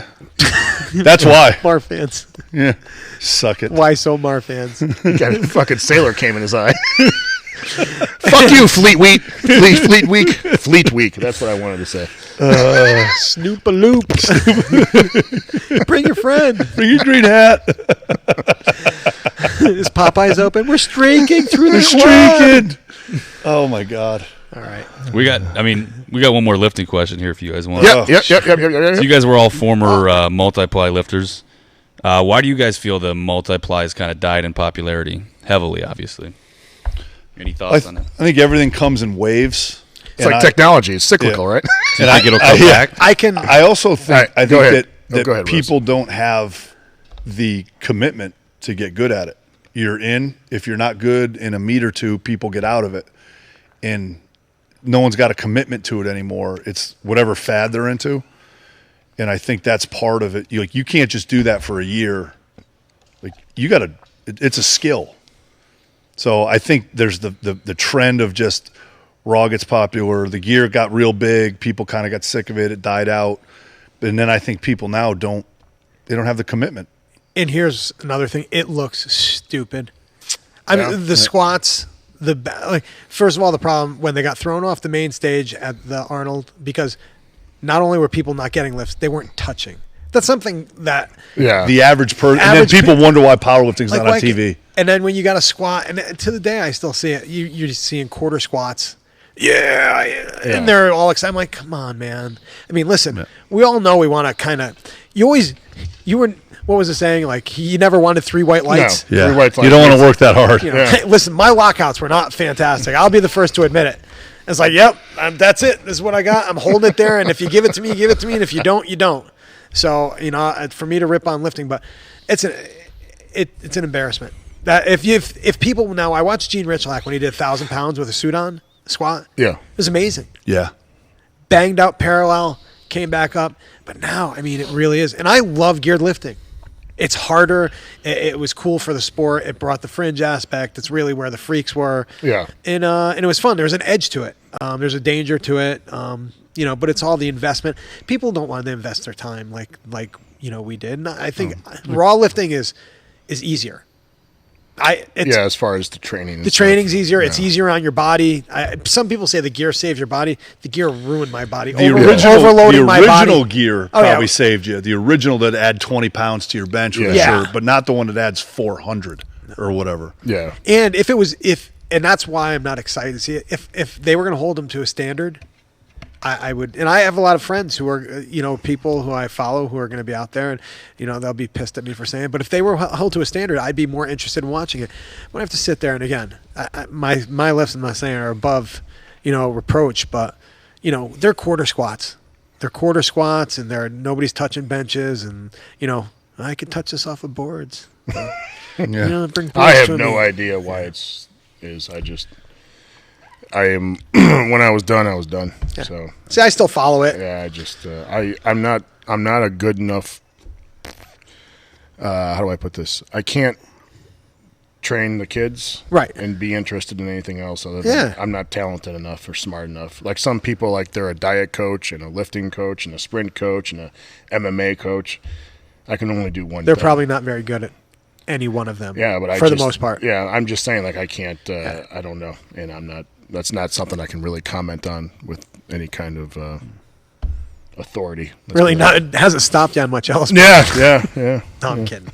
I don't care. I know you don't. It's just not something. If you cared, we probably wouldn't talk to each other. Yeah, I just don't. I don't know. It's just what it is. Like, why did rock and roll take over Frank Sinatra and those crooners? Just time. Yeah, time. It's what people want. Speaking of music, totally off topic here. Joey. Was there a topic? Joey, I should have sent Jim a question about Sun Model Ts, the black knob or red knob edition, and totally derailed the conversation. Yeah, there's two kinds of Model Ts. There's the first generation, the second generation. In the world of amplifiers, as I hit there's only first generation is everything. And you're like, oh, you had the second generation? Yeah. It's like, you got herpes? Even though I'm sure they're fine amps, but whatever, it doesn't really matter. I do have a first generation, though. I'm glad to hear that. I feel better. I feel better sleeping in the house knowing the first generation's in there. Holy fuck, is that thing loud. If there was a second generation in there, I probably wouldn't want to stay. No. Just go stay somewhere else. Go eat the Jim, you want to go jam? No. Don't go in the basement. Oh, okay. You got to hear Rhodes play. He's good. I forgot my fiddle, dude. I'll have to play one of your SGs. No, I won't play your new one. No, play my new one. Play one of your old ones. I got a custom-made guitar from a luthier. Can't listen. Yeah, his new guitar is gorgeous. Yeah, I had a guy make beautiful. Handmade it. Beautiful. That was my saved up for 2 or 3 years. Really? Yeah. That's rad. That's something that I've learned is when you want something, you save. Yeah. That's it. It took us because I survived 20 years without it, and I survived a couple more years saving up. There you go. Yeah. Instead of putting it on the credit card and going into debt. Yep. Yeah. Life lessons from Jim. I like it. Same thing with that amp. That thing cost a shit ton of money, and I still bloop. Use your Oscar Mayer money? No, we live so far below our means. Yeah. I'm scared to death of being poor. Because I'm not saying I've been poor, but we make been broke. I've been $800 a month for a couple of years. That's not a lot of money. Living on your own. So it's one of the things I tell all the GAs that work for me. They make $10,000 for me. It sucks. I'm like, when you go after your next job, you might make 20, or 25, or 30. Live like you make 10. Yeah. And your bank account will get big fast because you don't need the nonsense that we. I'm saying I live. If you looked at my house, it's like I have a nice TV, I have a nice couch, I have a great bed. There's nothing else in there. I don't have any pictures. I don't have a because I. Who would you have pictures of? Well, I just don't care. Like that stuff doesn't. I'd rather spend my money on a new truck or I bought a guitar or whatever. Like I'd rather spend it on stuff. I don't because that stuff doesn't do it for me. I think. A lot of people spend money on stupid shit. They don't need. They want it. Well, I told Jim that was years ago when it was one thing that I said I never lived beyond my means. That's one of the reasons Jess and I are so happy. Yeah, and most of those problems, even though they might not be exactly rooted in money, they're usually one degree from it. Right. We don't have children or Yeah. money problems, so we literally have nothing to fight about. Yeah. So more life lessons. Well, the other thing is like my house is my refuge, and if that's in chaos, then where do I go? And that's how we like, dude, this is supposed to be where I come, where I get away from everything. So we don't fight at all. We got nothing. Well, it's mostly her being like, well, that's just how you are. I love you. Like, thank God. Yes, we have some very good enablers. Because I was so ready. Yeah. We are quite enabled. Yeah. Ugh, that's an understatement. Yeah, yesterday he's like, you have a podcast to do. I'm like, oh, okay. Yeah, if you she tell put me. a post up. Yeah, Yeah, I don't even text Jim about it. I don't even text Jim when I'm coming up. Yeah, we have to text Juliet. I text Juliet. Juliet, are you guys good this weekend? How about next weekend? Sounds good. And then, like on Thursday of that week, Jim's like, hey, bring your guitar, show up. We got lift at 2 with the kids or whatever. I'm like, all right, cool, man, I'll be there. And Do you want to come tomorrow? yeah, sure, why not? Yeah, okay. Sure, why not? What time is that? What time do you have to be here? I have to be here at 9:30. Yeah. Well, our training starts at 8. It's not worth your time. Just stay in. Training starts at 8:30. What time are you done? Probably 9:30. Where I'm cutting it close tomorrow because we got. I'm going to have to take your truck then. That's fine. Yeah. That's fine. I'm insured. I'll You drive. know how to drive an F-150, right? I'll drive with one eye closed. You're still gonna be- So the truck. No, hey, It's got some prescription windshield. cover your good eye. Cover your good eye. The truck will be used to riding that way. Actually, it doesn't go like screwy anymore. It doesn't. Yeah, That was one of the best things. When you were real big and you got tired. I got so. So after being awake for 20 minutes. Yeah. So I got so heavy. Two of the most interesting things that happened. I got so heavy that one eye just got lazy. I just would. It would venture. You're And- like, I don't and know Je- which one to look at. And Jess would be like, Vincent, concentrate. And I'm like, all right. And Do you have your phone on you? I don't know. Do I? Yeah. Yeah. And I lost weight, and then and then one day my forehead was. I woke up, my forehead was bleeding because I had hit maximum density. His skin just My skin split. just split out. Like I was like, did you hit my head off the headboard? I just woke up, my forehead's bleeding. I'm like, my forehead just split. 5'8", 330. Sweet Jesus. What? What are you is sending me? I don't know. Yeah. He asked me if I had my phone. Josh, you got anything else? Yeah, for I us? was gonna say I got one more topic if you guys don't mind. Let's do it. Digging a little deeper in this. So you guys have We'd all be doing this in Jim's house if we weren't doing it here. Yeah. Just I wouldn't be 840 fucking wouldn't degrees. be sweating. Yeah, we apologize about that. Yeah, your apology sucks. Hey, my It's underwear is not just as wet as yours. adequate. I don't have underwear on, just so you know. All right. I have dry fit on, so I'm fine. But I was gonna say you guys have all been able to take your body weight way down and keep it down.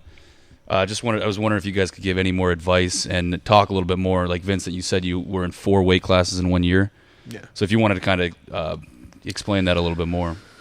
Well, that was an exercise in futility. That was me using an actual diet coach that I learned nothing from, who helped me along the way, told me what to eat. See, I'm very good as an Following directions. I'm a great athlete. You just tell me what to do, Yep. and I do it. If any of my athletes are listening, listen to what he just said. Do what you're told. Well, this goes back to the coach I had Kenny Fantana, who was a really good powerlifting coach at one point. If you do A and B, the result is going to be C for the most part. If there's a science to all of this. So if someone's telling me what to eat, it didn't make people who cheat on their diet doesn't make sense. It's counterintuitive. What are you doing it for? So, I just followed the rules, but I learned nothing from it. I lost 40 pounds in 3 months, and I put 50 pounds back on in 2 months because I didn't learn anything from it. You didn't learn. How did you lose that 40 pounds? I ate like a bodybuilder. Calorie restriction. Calorie restriction, but it was egg whites, broccoli. Oh, I remember this phase. Chicken. Yeah, it was one of those awful diets where you just We'd go to the diner, and Tupperware. Vincent would get 2 hamburgers, no buns. The waitress would always be like, "You want your bun? No, you want just something?" give him to a rat. It's just- and he'd get rice, and it was super impressive. I'd be like, "Let me get French toast. Let me get some bacon," but he was super disciplined about it. I totally remember that phase. That was fun. It was fun for me. See, that's the difference. We'll go into it. For me, it was a process. It was a battle. For you guys, it's like, I just don't eat as much because you know. But I was also weird. I was super skinny when I was a kid. And then I bloated and I got picked on and I lost weight. I think it's just always a fat kid at heart. So it's always a struggle for me. And that's what kind of you guys probably don't get as much is that for some people it's just a struggle. Well, I'm not saying I don't get it. I understand it. Right. You just don't have to. You're lucky you don't have to don't live have to that deal with way. it, Yeah. The other thing with you, Vincent, and I poke fun of you all the time And I for it. I deserve that, right? You do, no doubt. But even when you don't. What are we supposed to do? Yeah. Listen, if I didn't like it, I wouldn't come here. Yeah, but that's why I don't understand when people are like, sometimes you say some shit. I'm like, dude, the fuck am I supposed to? I bust my wife's balls. Yeah. All the time. Listen. Do you remember? Hold on one second. When people got mad, super mad. But me and Peg one time when he came to Elite, we made a list of everyone on the team and what kind of cigarettes they smoke, based on their right. And I didn't know Juliet, but she was on the team, and I said she smoked. Shit. What are the Virginia Slims? No, the American Spirit. And me and Peg, dude, we were laughing so fucking hard. And she sends me an email later. She's like, I laughed so hard. She's like, when I was in college, I smoked a few times, and I always had American Spirits. You nailed it. But dude, me and Peg it was probably Friday at like 4:30. Right. And we were fucking pissing our pants laughing, making like, this guy smokes Reds or whatever it was. All based on personality, and then right. And we probably put whatever, and someone got really upset and took it down. It was one of the greatest things I ever wrote. The greatest thing you ever did was the West Side video. The West Side. That was on. You talking about the one they sold? When I had my pants down and just walking around? That one? No, the one speed, strength, speed. Oh, that one on Outlaw. Well, first of all, I woke up the next morning and I saw it, and I knew immediately who had done it. And then I don't know whether we texted or called to let me. I was like, so for some reference, there used to be something, and I'm sure there's something like this out there where you could make a cartoon, and dub a voice in, and then you would type in what they wanted to say, and they can do some hand motions and stuff like that. And there's a couple scenarios you could do, and I did one. Where a guy is talking to another guy talking about how he's doing West Side now, and it's all these funny reference. Yeah, Big Gary of the Morning Crew. Yeah, he's like, I live with Big Gary of the Morning Crew. I quit college. All I need to do is work at a strip club. Everything was GPP. GGPP. Yeah. So when you type in all that, you have to type it in, then you can listen to it. And I had to get that right pronunciation down. That's the only way I could do it. Right. And he's like, he's talking to his buddy. He's like, today we're working with extra strong bands. It's speed strength or strength speed. I can't remember which. I pull a sled for 200 yards twice. Heart attack has been averted. Yeah. And it was really well done. It was very well done. And Juliet remembers because I was sitting at my kitchen table. You must have been crying. And I was like just in my own world. She's like, what are you doing? It's just so fucking annoying. And I would just be like, And so I sent it to my buddy Will, who used to train Will Ramsey at Faith Forgotten Choppers. And I sent it to him, and he pressed play, and he was driving. He's like, I had to fucking pull over. He goes, I was laughing, and I was so depressed. But he's like, it was the funniest thing. You had to be kind of there to right. It was during the time in West Side, but because nobody bagged on West Side then. Now it's kind of cool, like people bag on West Side because they'll give them some publicity, but nobody bagged on West Side. Yeah. It was fun. It was funny. It was not like. And the guy does this West Side. West Side. Any question he couldn't answer when it came to like science or something. West Side. West Side. Oh, that was like I wish I would have. You didn't. I asked you when it was going. Did you say you never saved anything from it? And that whole concept, whatever company created, it's disappeared. Yeah, that was one of my. I was referencing the old West Side Squat video. And this was like the ones that Lou used to sell, and they just put a camera up there and film it. And so I used to walk by with my pants down and show my butthole. I don't think I saw that one. I bought some of those videos. And they would never edit those. They didn't edit it. I don't think anybody ever watched one of them. He just put them in a cart and sold them. And so one day we get them into EFS, and Dave's like, just watch them, just so we have it. And I'm watching it, like half awake, and I'm like, holy fuck, it made the cut. butt cheeks, reverse hyper butt cheeks. Because there wasn't even explanations. It was just the lifting on the videos. But I was like, oh boy, that's bad. Oh boy, it's I assume Lou wasn't very happy. Do you think internet's done more to help lifting or hurt it? It's done more to help it for the most part, like in the grand scheme of things. I just think if you don't know how to decipher information, even at a very remedial level, and I'll give you an example. It'll hurt you. It'll kill you. The problem is when we grew up, we had the guys in the weight room and like maybe an Arnold book. Right. Yeah. The encyclopedia of bodybuilding. And like the magazines. Yeah. No, what those magazines you pretty much repeated every 3 months. It was the same magazine. Yeah. So if you had, and I remember being a kid and I could decipher this shit. So I don't buy into any of this shit that people get confused. They all say the same fucking thing. Like, listen, if you're a beginner, you need to stick with the compound lifts, work on getting stronger. They've said it, even in Arnold's book, he talks about that. Don't worry about all the other stuff. So I think that you need to have some critical thinking. So I don't think so much it's the internet to blame. I think it has to do with the critical thinking. Like if you read 5 reputable kind of authors, or even like a website that's got a lot of different stuff on there, there's going to have the same basic ideas if you're a beginner. So I think it can hurt in some ways. I think it hurts more not the beginner so much as in once you get that shit down, now you don't know where to go. Right. And it gets confusing. And it really doesn't have to, because you just keep repeating the same thing. It just takes longer to make progress. Yep. And what you did to get to point A to point B is going to take a little bit more effort than you better be willing to give. So I think it's done. I mean, the amount of work I had to do to get information was amazing. Oh. And I think there's a tremendous amount of value in that. Yeah. The act of searching for information. Yeah, I think that, and I don't care what anyone says. I think that's more valuable than having everything handed to you. Because like Louis C.K. said, you've never seen a 16-year-old driving a Porsche who's a good person.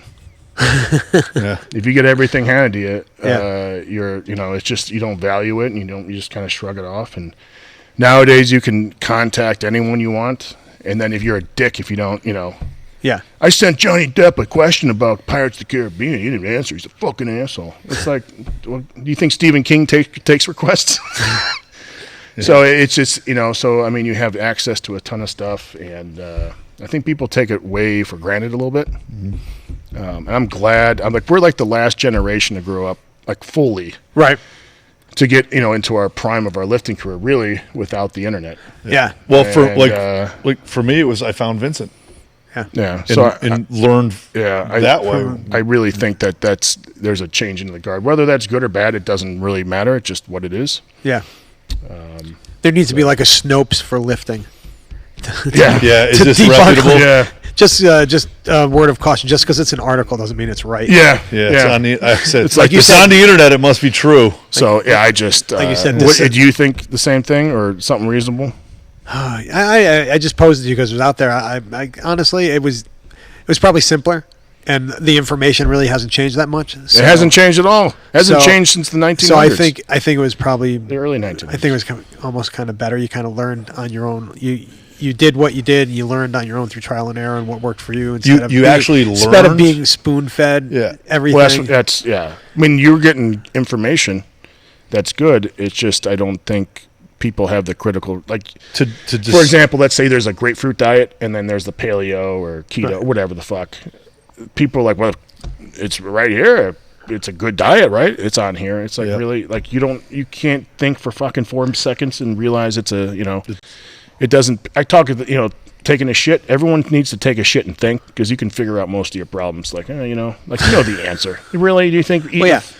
Eating a pound of fucking grapefruit a day is really healthy or whatever. Well, people are they look for the information that they want. Yeah. So to validate their thoughts. Yeah. So, I mean, it's what's crazy. I thought is my profession didn't exist when I was writing down my life goals. Right.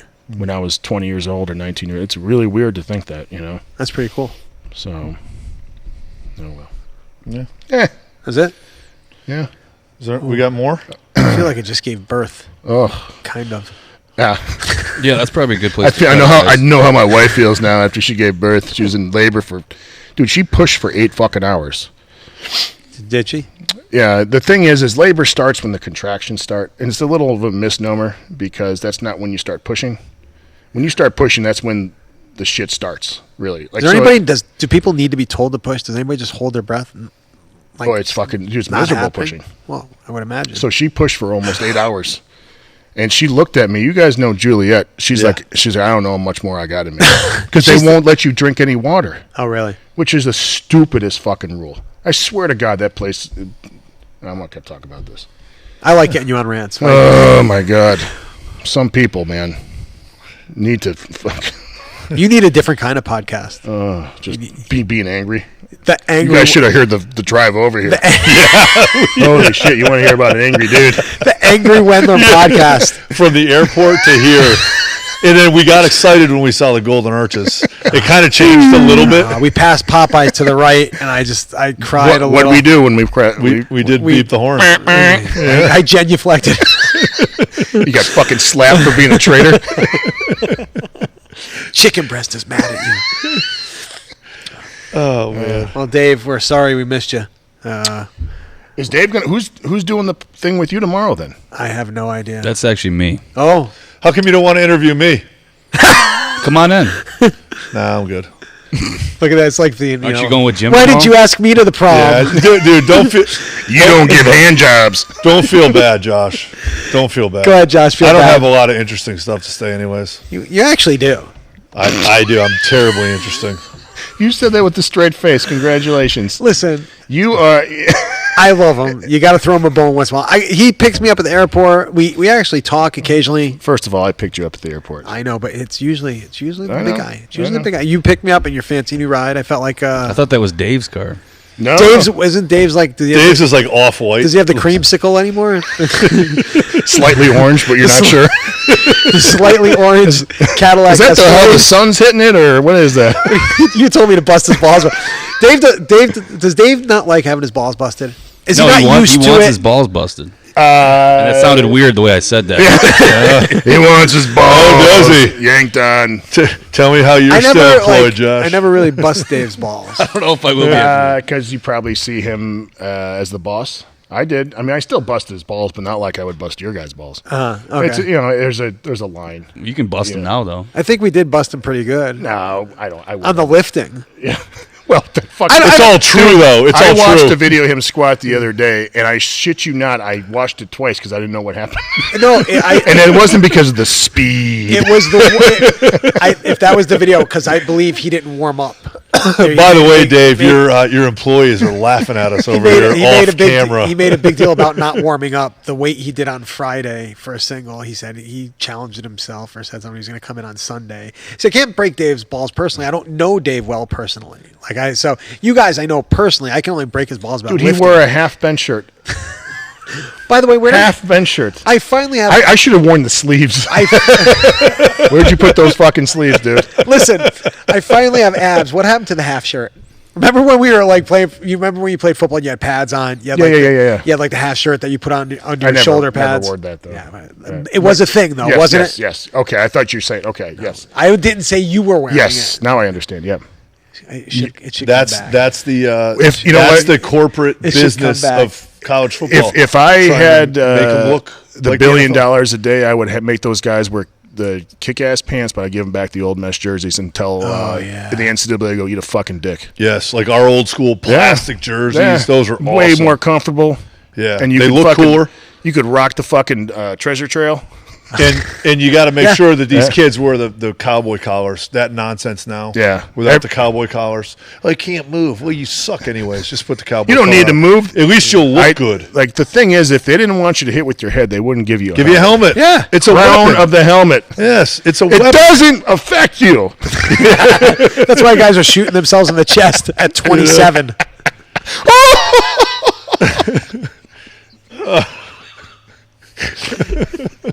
I don't know what it was. is- it's a is weapon. that what you got mad at me? I think there was some statement somewhere. I was just enjoy your CTE, boys.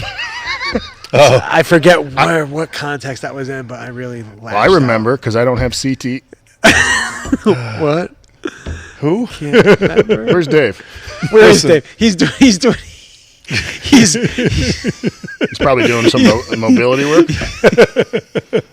he's doing reverse bench in bed right now. Phantom bench.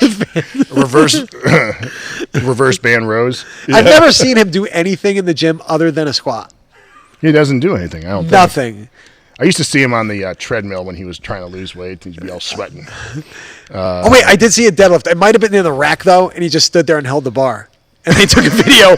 It didn't show like the rack. That was actually a picture. That was a picture. There's a picture. He might have done a pin pull from above the knees. The weight, it was a pin pull. The weight was on the pins, and he just stood there and held it. It told Ken, I photoshopped this shit out. He grimaced it. Put the plastic plates. I'm trying to think of things I've seen him do. And besides bench and squat, I don't know if I've seen it. I see him do like speed pulls with 315, which was a fucking joke. Right. Like just do a power clean if you're gonna speed pull. Yeah, it's just it's kind of light. Never seen reverse hypers. Maybe glute ham raise. I remember I saw him do dumbbell incline bench it was me, JL, and Dave, and so Dave sat on the bench and he's like, all right, hand me the dumbbells, and JL fucking busted his ball, started training him like he was a personal trainer. Oh, really? What you want to do now, Dave? And that weight comes up. Because he told me and JL, he's like, all right, let's go. And JL and I looked at each other like, what? Like, what do you mean you pick them up? You fucking pick them up. Pick up your own dumbbells. He wanted, the old bodybuilder wanted to hand them to him. But it was like a weird moment between me and JL. Like, did you hear this? Or is this, you're not doing this shit, are you? Did this actually happen? Oh my God, JL was fucking on fire. Because Dave used to work at the same club that JL was working for at the time, so he just went off. I mean, went off, and it was fucking relentless. So I remember that. That was one time. Never saw him do it. What do you call those Tate things? The elbows out. Never seen him press. do that. That's in his name. You've never seen Dave Tate do a Tate press. No, never saw him do any lat work. I'm trying to think. Abs? No. He didn't do standing abs? Isn't that the greatest? Isn't everybody supposed to do standing abs? I was talking to Juliet the other day exercise. because someone was talking about it. I'm like, the best part about standing abs is my reference is you're better off, and then I say something, you're better off eating your own, cow shit or something. Or, doing standing ab work. You're better off jacking off a flaccid dick. Like that's my favorite thing. Is like, oh, someone mentioned standing abs. I'm gonna tell you what it's better than that. Butthurt. Some people are right now. Oh, there's standing nothing. abs. It's like you squat standing up. I'm like, well, you don't squat bending over, putting your head between your knees. Yeah, you can use this. It's ridiculous. Like you should do your abs with the same stance you squat with. Like why? It doesn't make any sense. No. Have you ever done standing abs and felt anything other than like that thing pulling you back, hitting your head on the lat pull, and then figuring out how to use your momentum, to get it down there? When I was doing heavy shit, I didn't have the mobility to do a standing ab. I couldn't even get my hands up over my head to grab the range of motion, like shoulder traction exercise. All right, that's it. We got one from Murph. He said, "Jesus, that dirty dear animal. God." You might be Billy Goat Goat this, Gruff? Rhodes, but he said, have Rhodes tell the story about the time he shit the kitchen floor. What? Oh, I have no idea what he's talking about, but I don't either. I don't know, but I'd love to be able to share his crying in the shower stories, but we're gonna pass on those.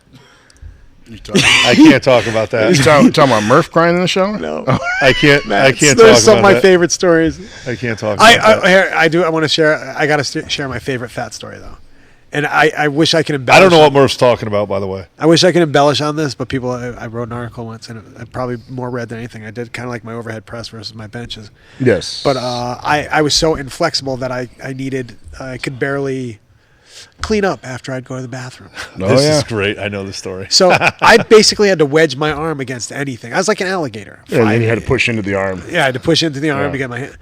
I was in bathroom stall. I'm pushing my arm against the stall. At school.